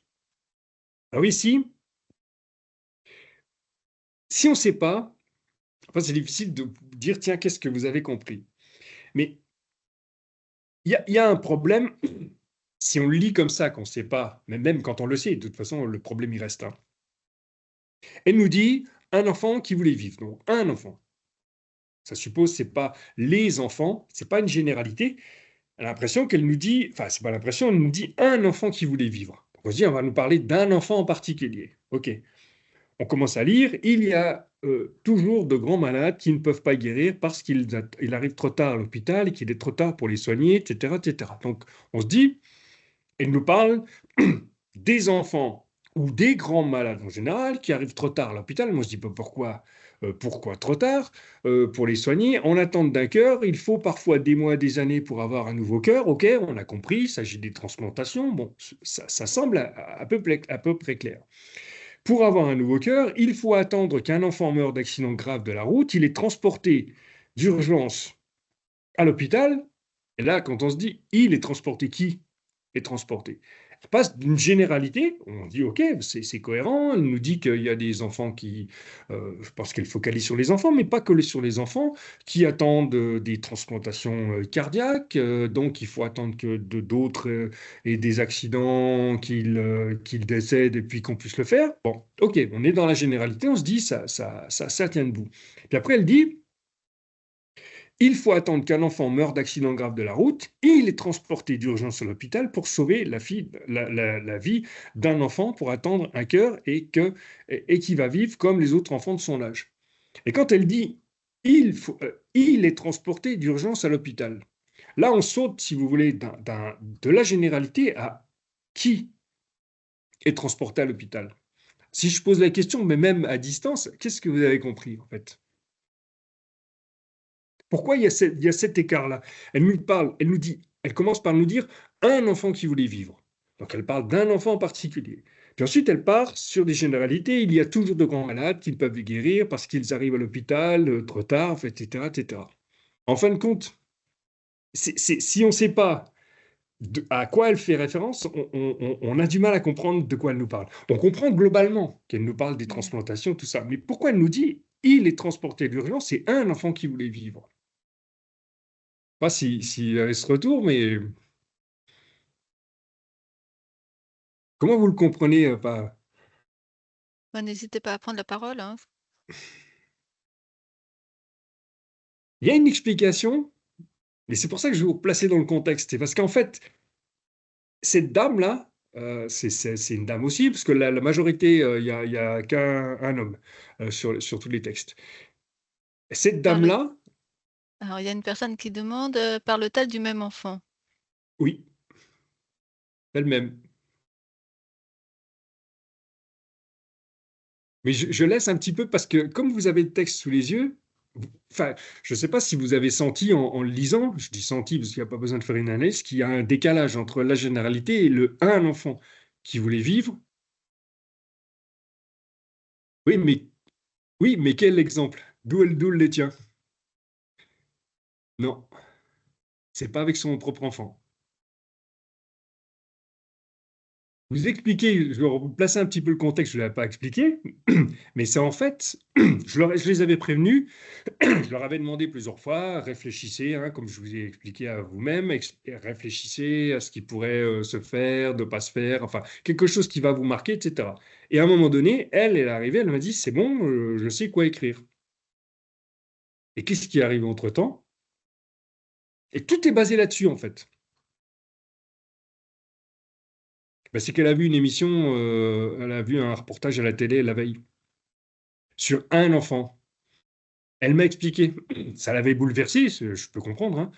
ça l'avait bouleversé. Donc, un enfant qui voulait vivre, donc il y avait un reportage sur un enfant qui avait cette insuffisance cardiaque et qui était, c'était vraiment, il fallait que ce soit urgent.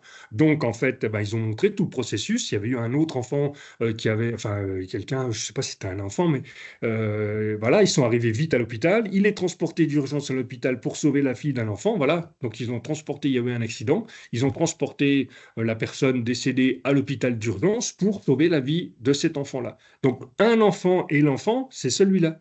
C'est sur leur reportage, elle a tout basé sur le reportage qu'elle avait vu la veille à la télé. Et donc, si on ne sait pas ça, si on ne sait pas ça, bah forcément, c'est bancal quelque part. Parce que si on se place dans l'idée, alors nous, on peut se dire, au bout du compte, c'est un petit peu comme la BOF dont je vous parlais, au bout du compte, on arrive à reconstituer. Oui, mais enfin, le problème, c'est pas de reconstituer, c'est que là, ça va, on est en situation de formation, mais vous imaginez dans des situations, enfin vous imaginez, je pense que vous connaissez un peu ces publics, mais par exemple sur ce type d'imprécision qu'on a sur la première, la deuxième et les autres, ce type d'imprécision quand il s'agit par exemple de faire une déclaration d'accident à son assureur, le fait de faire comment on dit, pas un procès-verbal, quand on a un accrochage avec la voiture, Un constat. le Un constat, bien. constat. Voilà, là où il faut pas se tromper parce que voilà, etc., etc. Donc en fait, l'idée c'était aussi que quand elle a écrit ça, la première chose, c'est parce qu'elle l'a écrit vite, elle, hein, très vite. Peut-être plus vite que les autres, parce que ça l'avait marqué.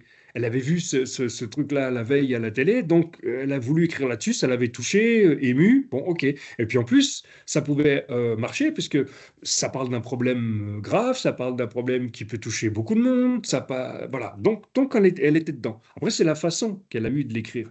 Mais c'est aussi, c'est pas simplement que c'est émotionnel, c'est aussi que elle a pas réussi justement à se décentrer, à s'extraire de ce qu'elle avait vu, de ce qu'elle avait entendu, et à démêler un petit peu la situation générale de la situation qu'elle avait vue. Elle aurait pu dire, j'ai vu, quand je lui ai posé la question, ben, elle me dit, bah, c'est le truc qu'on a vu à la télé, que j'ai vu à la télé hier, comme si c'était une évidence. Mais donc elle était complètement dedans. Et donc forcément, elle, je ne pouvais, moi, qu'être dedans, mais moi, je ne l'avais pas vu, ce reportage-là, et qu'en plus, je lui dis, oui, mais là, il faut parler, il faut essayer d'expliquer le cas en général, c'est là-dessus qu'on a retravaillé, quoi. Parce que là, ceux qui vont vous lire ne l'ont pas vu. Elle pensait que tout le monde avait vu le reportage. Ça l'avait tellement touché qu'elle pensait que tout le monde l'avait vu, que tout le monde connaissait le problème.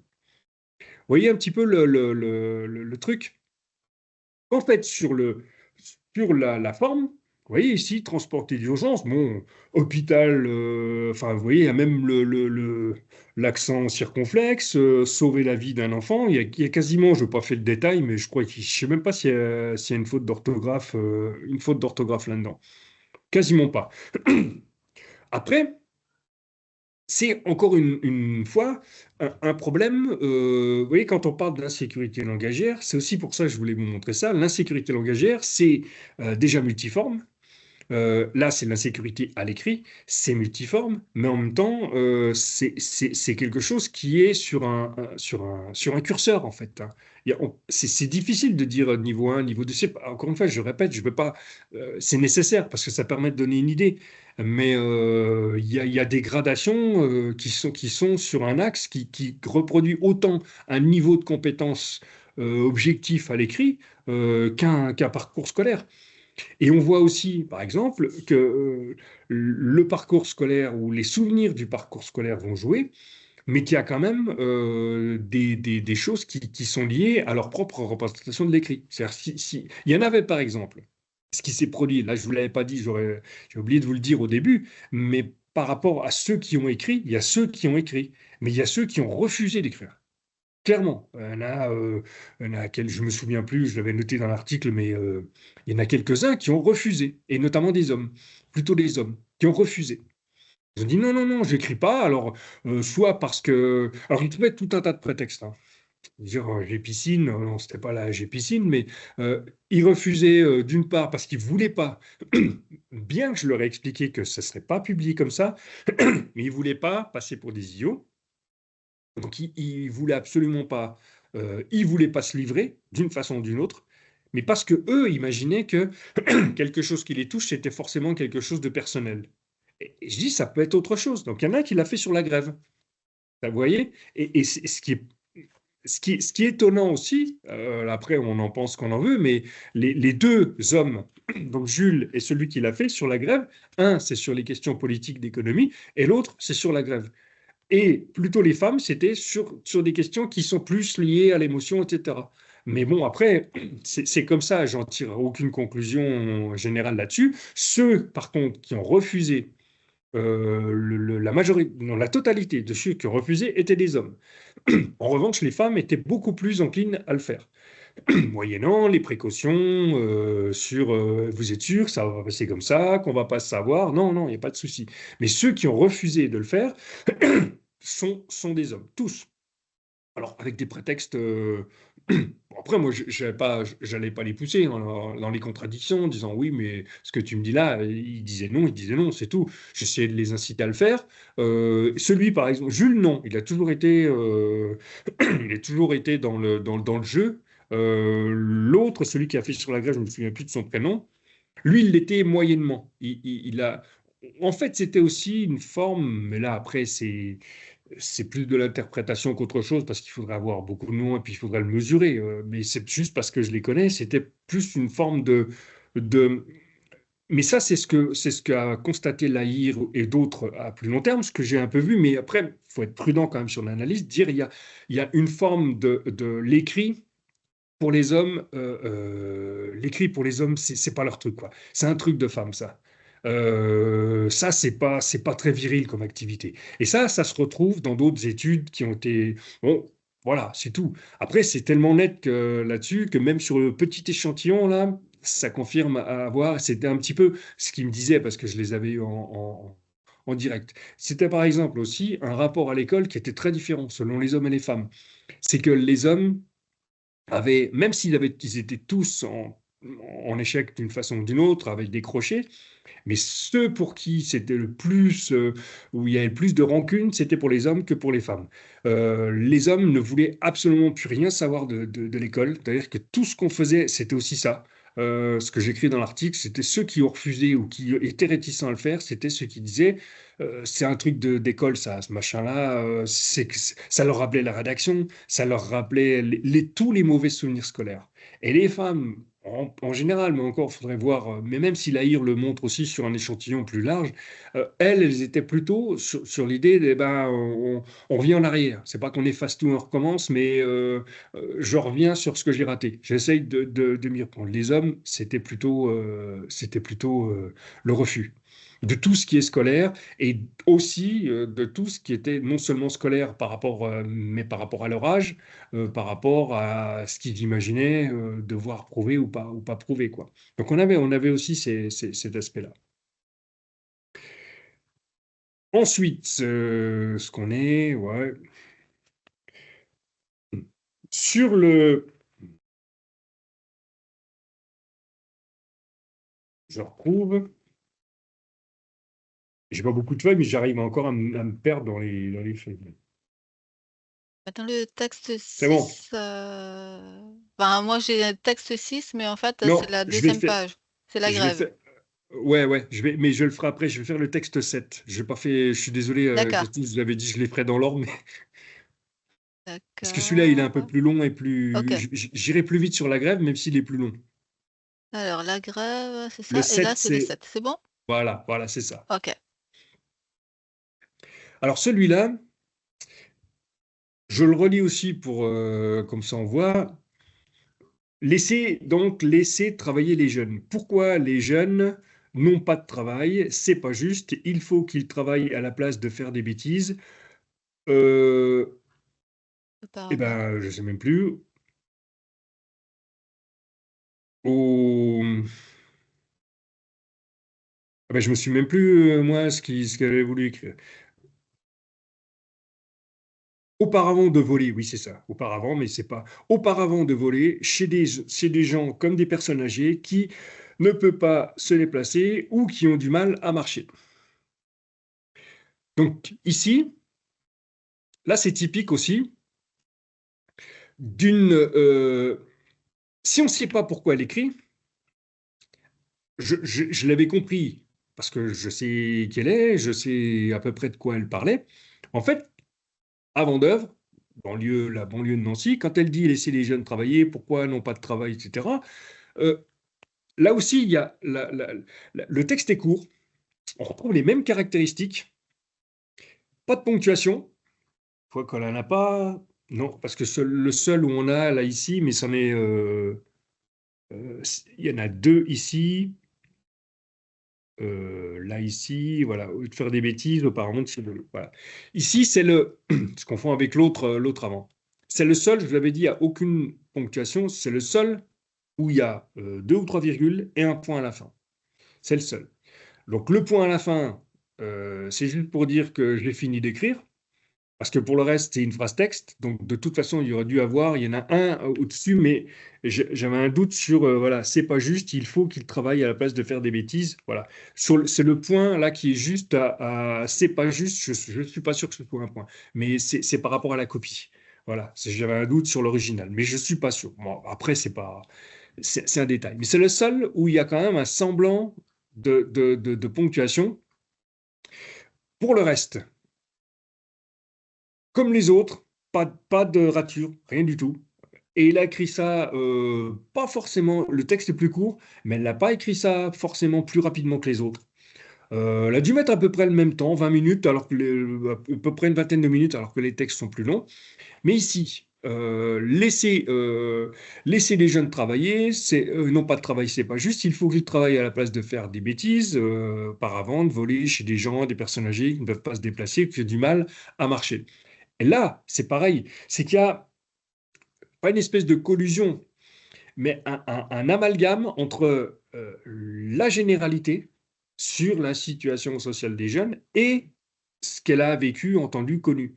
C'est qu'en fait, là aussi, à chaque fois, c'est quand ils ont décidé d'écrire, ils n'ont pas écrit en même temps, au même moment, c'est quand ils ont décidé d'écrire, c'est qu'il y a eu un déclencheur. Donc c'est pour ça que j'attendais. Je savais comment il fonctionnait.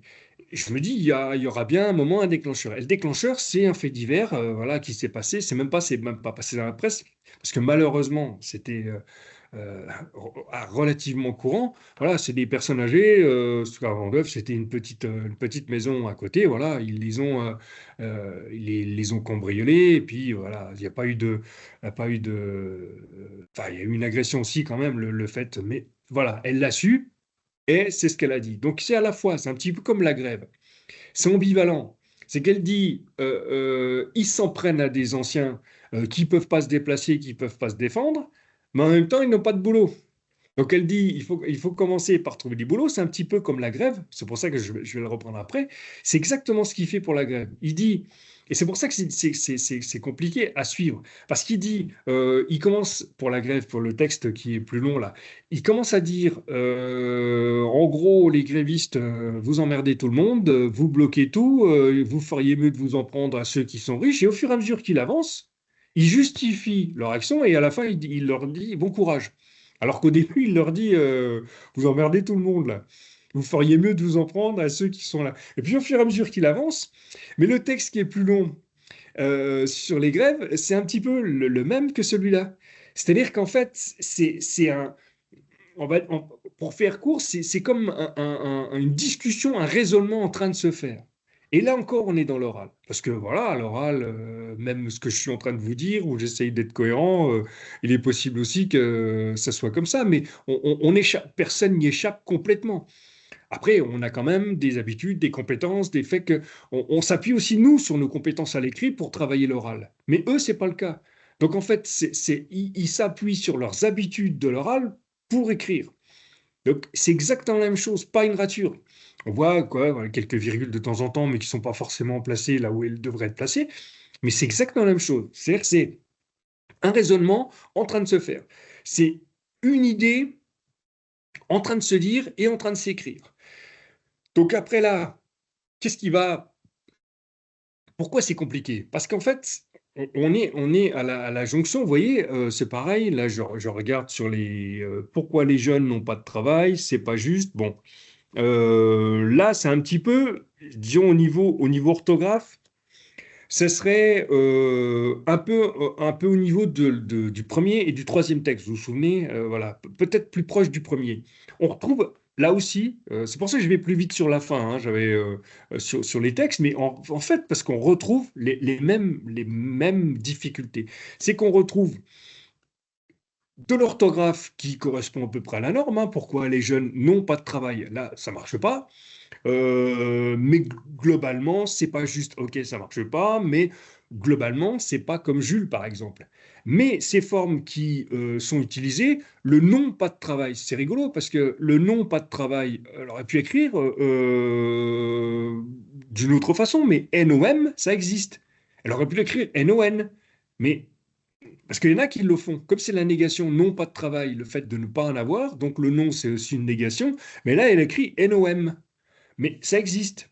Sauf que ici, par exemple, quand on pose cette question-là, quand on travaille sur sur le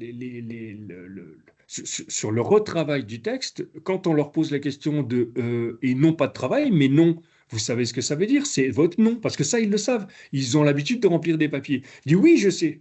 Parce que je me souviens, elle dit oui, je sais, mais je l'ai écrit comme ça, voilà, comme ça me naît.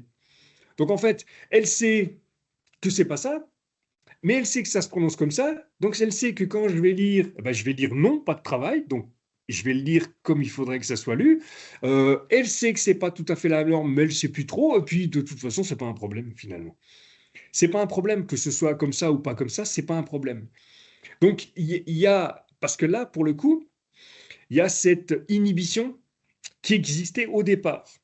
Inhibition, c'est oui, mais attention, ils ont longtemps hésité, hein, tous, hein, sauf une, je crois, qui était partie d'entrée.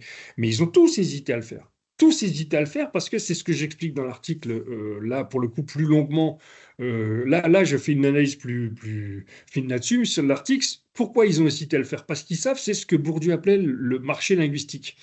C'est-à-dire qu'ils savent pourquoi ils vont pas forcément foncer là-dessus. Parce que dès que je leur ai dit que ça serait publié, ça a été la réticence. Après, je leur ai dit on va travailler, etc. Mais là, ils disent, en gros, ils avaient peur du jugement des gens du coin. Des autres, à la limite, ils s'en foutent. Ils ne les connaissent pas. Mais c'était ceux, oui, mais c'est des gens que je connais qui vont lire avant d'avouer, mais ils vont pas lire ce texte-là comme ça. Donc, on va le retravailler. Mais ça a été une forte inhibition dès le départ. Alors, donc, ce qui a pu le lever, c'est le fait qu'on le retravaille. En plus, ils avaient confiance en moi, hein. Ils savaient très bien que je n'allais pas le faire comme ça, qu'ils étaient là pour ça, etc. Mais il y a cette inhibition. Mais une fois que l'inhibition était levée, ils savent très bien qu'ils ont des difficultés. Donc, de toute façon, c'est pas non, non, pas de travail. Ils savent que c'est pas comme ça, que ça pourrait être autrement. Mais de toute façon, peu importe, il faut l'écrire parce que ils n'ont pas cette distance, ce recul, ces compétences nécessaires pour aller vérifier comment ça s'écrit, ils n'ont pas l'outillage, le vocabulaire ou l'outillage métalinguistique pour dire non, pas de travail. Non, c'est un non, justement. C'est pas un verbe plus la négation, etc. Ça, ils n'ont pas cet outillage-là. Donc, en fait, ils travaillent sur des souvenirs scolaires, sur des souvenirs, des choses qui ont été mémorisées, des formes qui ont été mémorisées, pas sur une analyse. Donc, ça suppose aussi, j'en parlerai la prochaine fois essayer avec eux, d'essayer de faire ce travail de décentration, d'analyse du texte. Alors après, pour finir là-dessus, ce qui est étonnant, mais pas étonnant tout à fait, ça c'est d'autres études que j'avais lues, j'en parlais dans l'article, ce qui est étonnant sans être étonnant, c'est qu'en fait, quand ils sont sur ce que Bourdieu appelle le marché linguistique, c'est-à-dire ils savent qu'ils vont être lus, ils savent qu'ils vont devoir envoyer un truc à l'administration, un truc à l'école, par exemple. Là, il y a les ENT à l'école, les gamins, où ils doivent correspondre par écrit avec les enseignants, bah, ils vont pas le faire, parce qu'ils savent très bien, ils connaissent leurs difficultés. Donc là, pour le coup, ils se mettent pas sur le marché linguistique, le marché au sens économique du terme, hein. Ils se mettent pas dessus, parce qu'ils savent qu'ils vont, là, pour le coup, ils vont vraiment passer pour des idiots, et là, il y aura pas de filtre, il y aura rien du tout. Là, le filtre, c'était moi, on travaillait, donc ils sont allés confiants. Mais pour le reste, ils le font pas, donc ils n'écrivent pas. Par contre, ce qui est intéressant, c'est d'autres études que je citais dans l'article, d'autres études qui montrent que pour le coup, Quand il s'agit, par exemple, sur les réseaux sociaux, on a énormément parlé des réseaux sociaux, ils se lâchent parce que c'est anonyme. Lisez ce que je fais. Alors, je fais pas tout, je lis pas tous les forums. J'en lis quelques-uns, je lis toujours parce que c'est mon truc sur le football, par exemple, sur les matchs. Mais vous lisez les forums, donc je regarde un petit peu. C'est du point de vue de la norme, c'est souvent, pas souvent, encore que assez catastrophique. Mais là, c'est anonyme, donc ils se lâchent sur tout ce qui est les réseaux sociaux ou qui sont dans les réseaux de communauté, du genre Facebook par exemple. Ils savent de toute façon que dans le groupe Facebook, bah, il n'y a que des gens comme eux. Donc, des gens comme eux qui peut-être en font moins des fautes, alors j'appelle ça comme ça, qui en font peut-être un peu moins, mais de toute façon, personne n'ira leur reprocher d'en faire. Mais personne, absolument personne s'amuserait à dire tu as fait une faute. Déjà, ils ne le verraient pas forcément, ils en font aussi. Donc, sur ces marchés, ces mini-marchés linguistiques, ils y vont. Mais par contre, quand c'est exposé, là, ils n'y vont pas.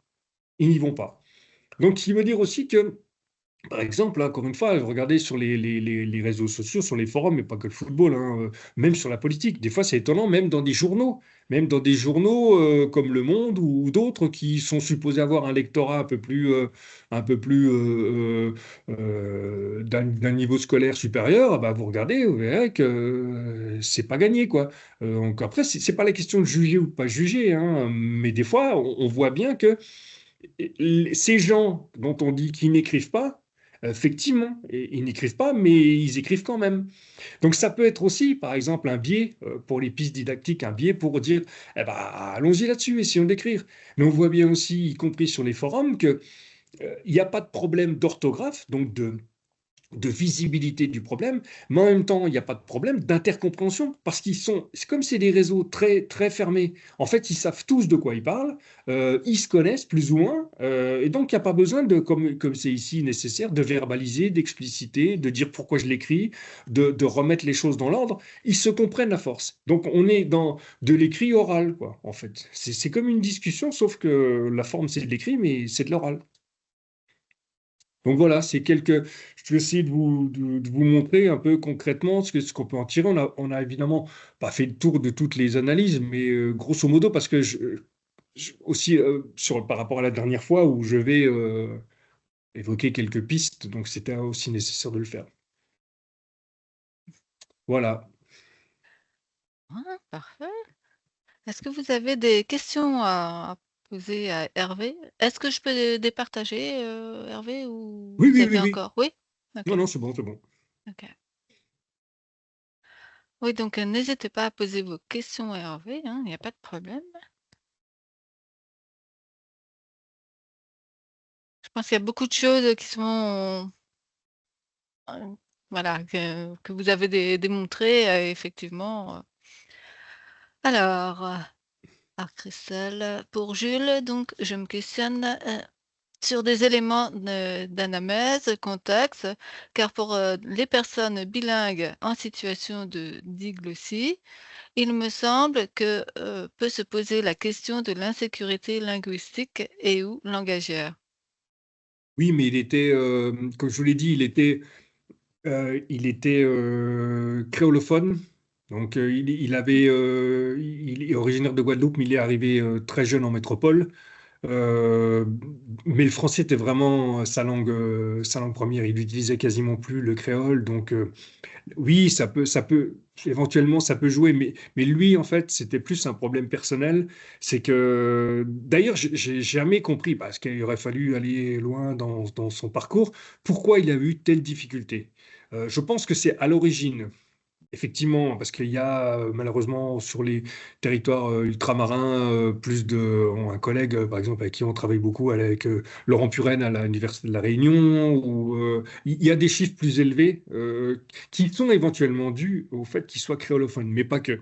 Mais pas que. Mais pour lui, en l'occurrence, le travail qu'il avait fait, c'est un travail justement parce qu'il a toujours cherché à travailler lui-même, à lire beaucoup, lire beaucoup. Et donc à essayer de rattraper son retard. Mais il était vraiment francophone sans difficulté. Et il pratiquait plus le créole Déjà en Guadeloupe, il m'a expliqué, hein, il utilisait autant le créole que le français, et puis quand il arrive en métropole, c'est exclusivement le français. Mais c'est sûr que ça peut jouer, mais je pense que ça a joué plutôt sur la scolarité. Sa scolarité, très courte, très compliquée. Il m'avait expliqué vaguement, mais il n'a pas été dans le détail pour le coup. D'accord.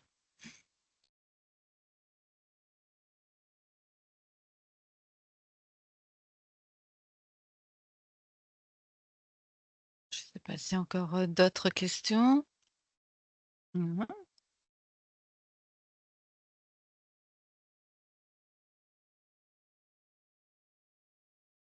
Ah.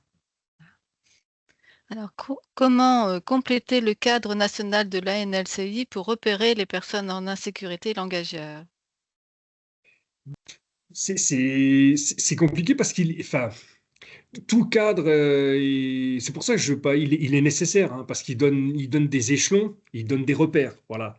Mais il prétend pas avoir toute la. Ce serait à la limite de dire bah, degré 1, degré 1, degré 1,2, degré 1,3. Voilà, c'est un curseur, mais euh, ce que décrivent les degrés de la NSI, c'est quand même assez pertinent. Sauf que euh, c'est compliqué d'aller vraiment dans le détail parce que même là, il y en a ça dépend de la lecture et de l'écriture aussi.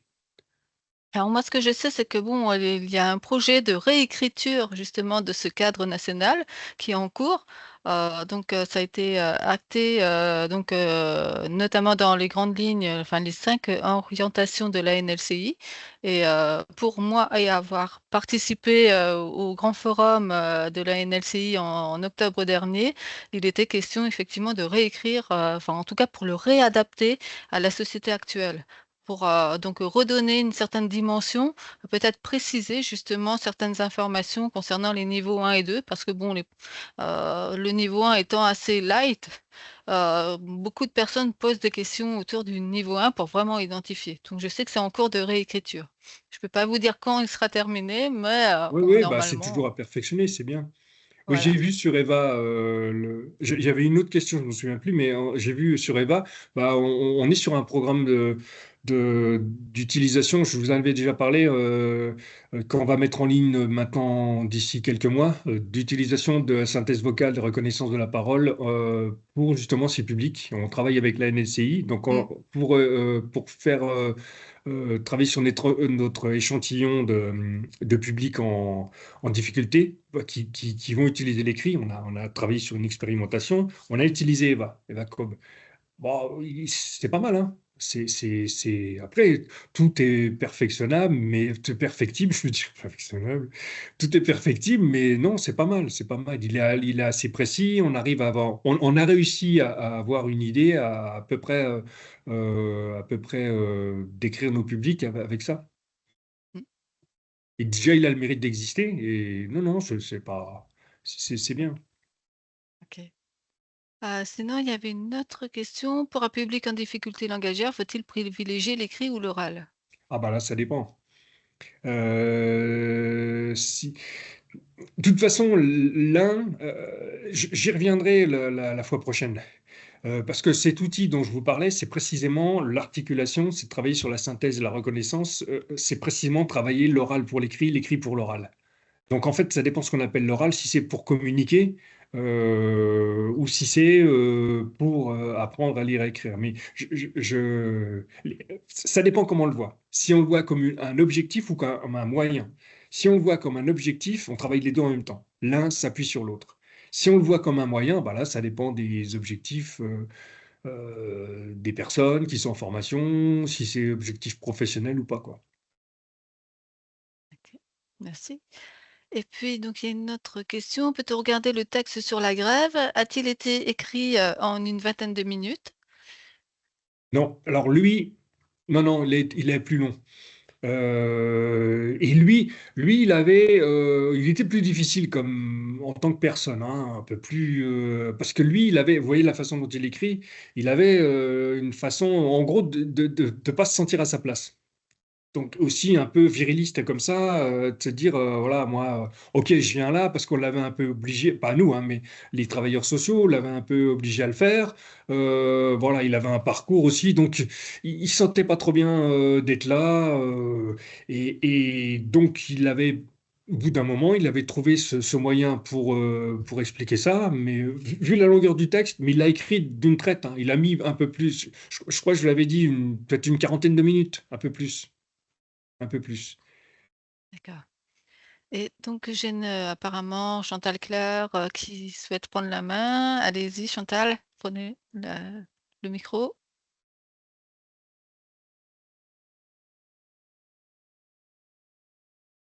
Chantal, vous pouvez utiliser votre micro normalement, enfin, j'espère.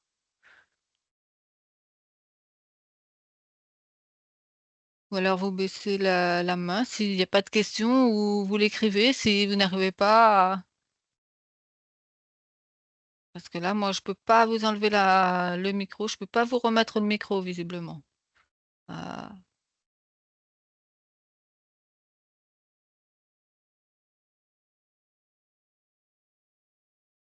bizarre.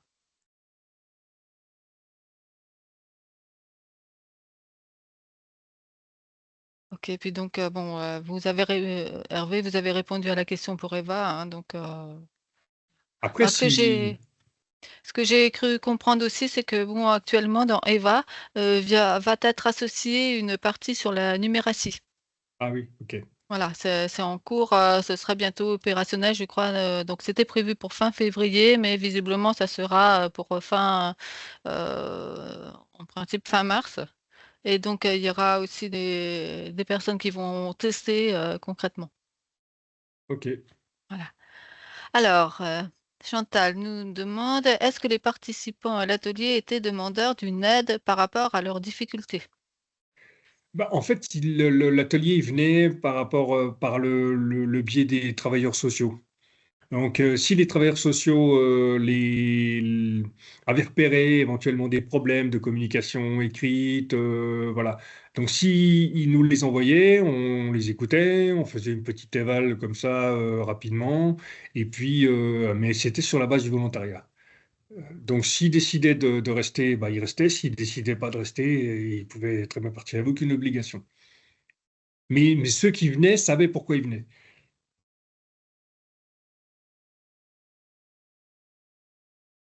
Donc ils étaient volontaires pour le travail, quoi. Bah, après, de toute façon, s'il y a des questions, Christine, ça peut être la fois prochaine aussi, hein. Mhm. Ça peut être, de toute façon, comme je vais embrayer sur la suite, hein, D'accord. Ok. pas de souci, hein. C'est très bien. Très bien. Donc, alors, je ne sais pas si Chantal, il y avait encore une main levée de sa part. Je ne sais pas si c'est toujours le cas. Bon, voilà.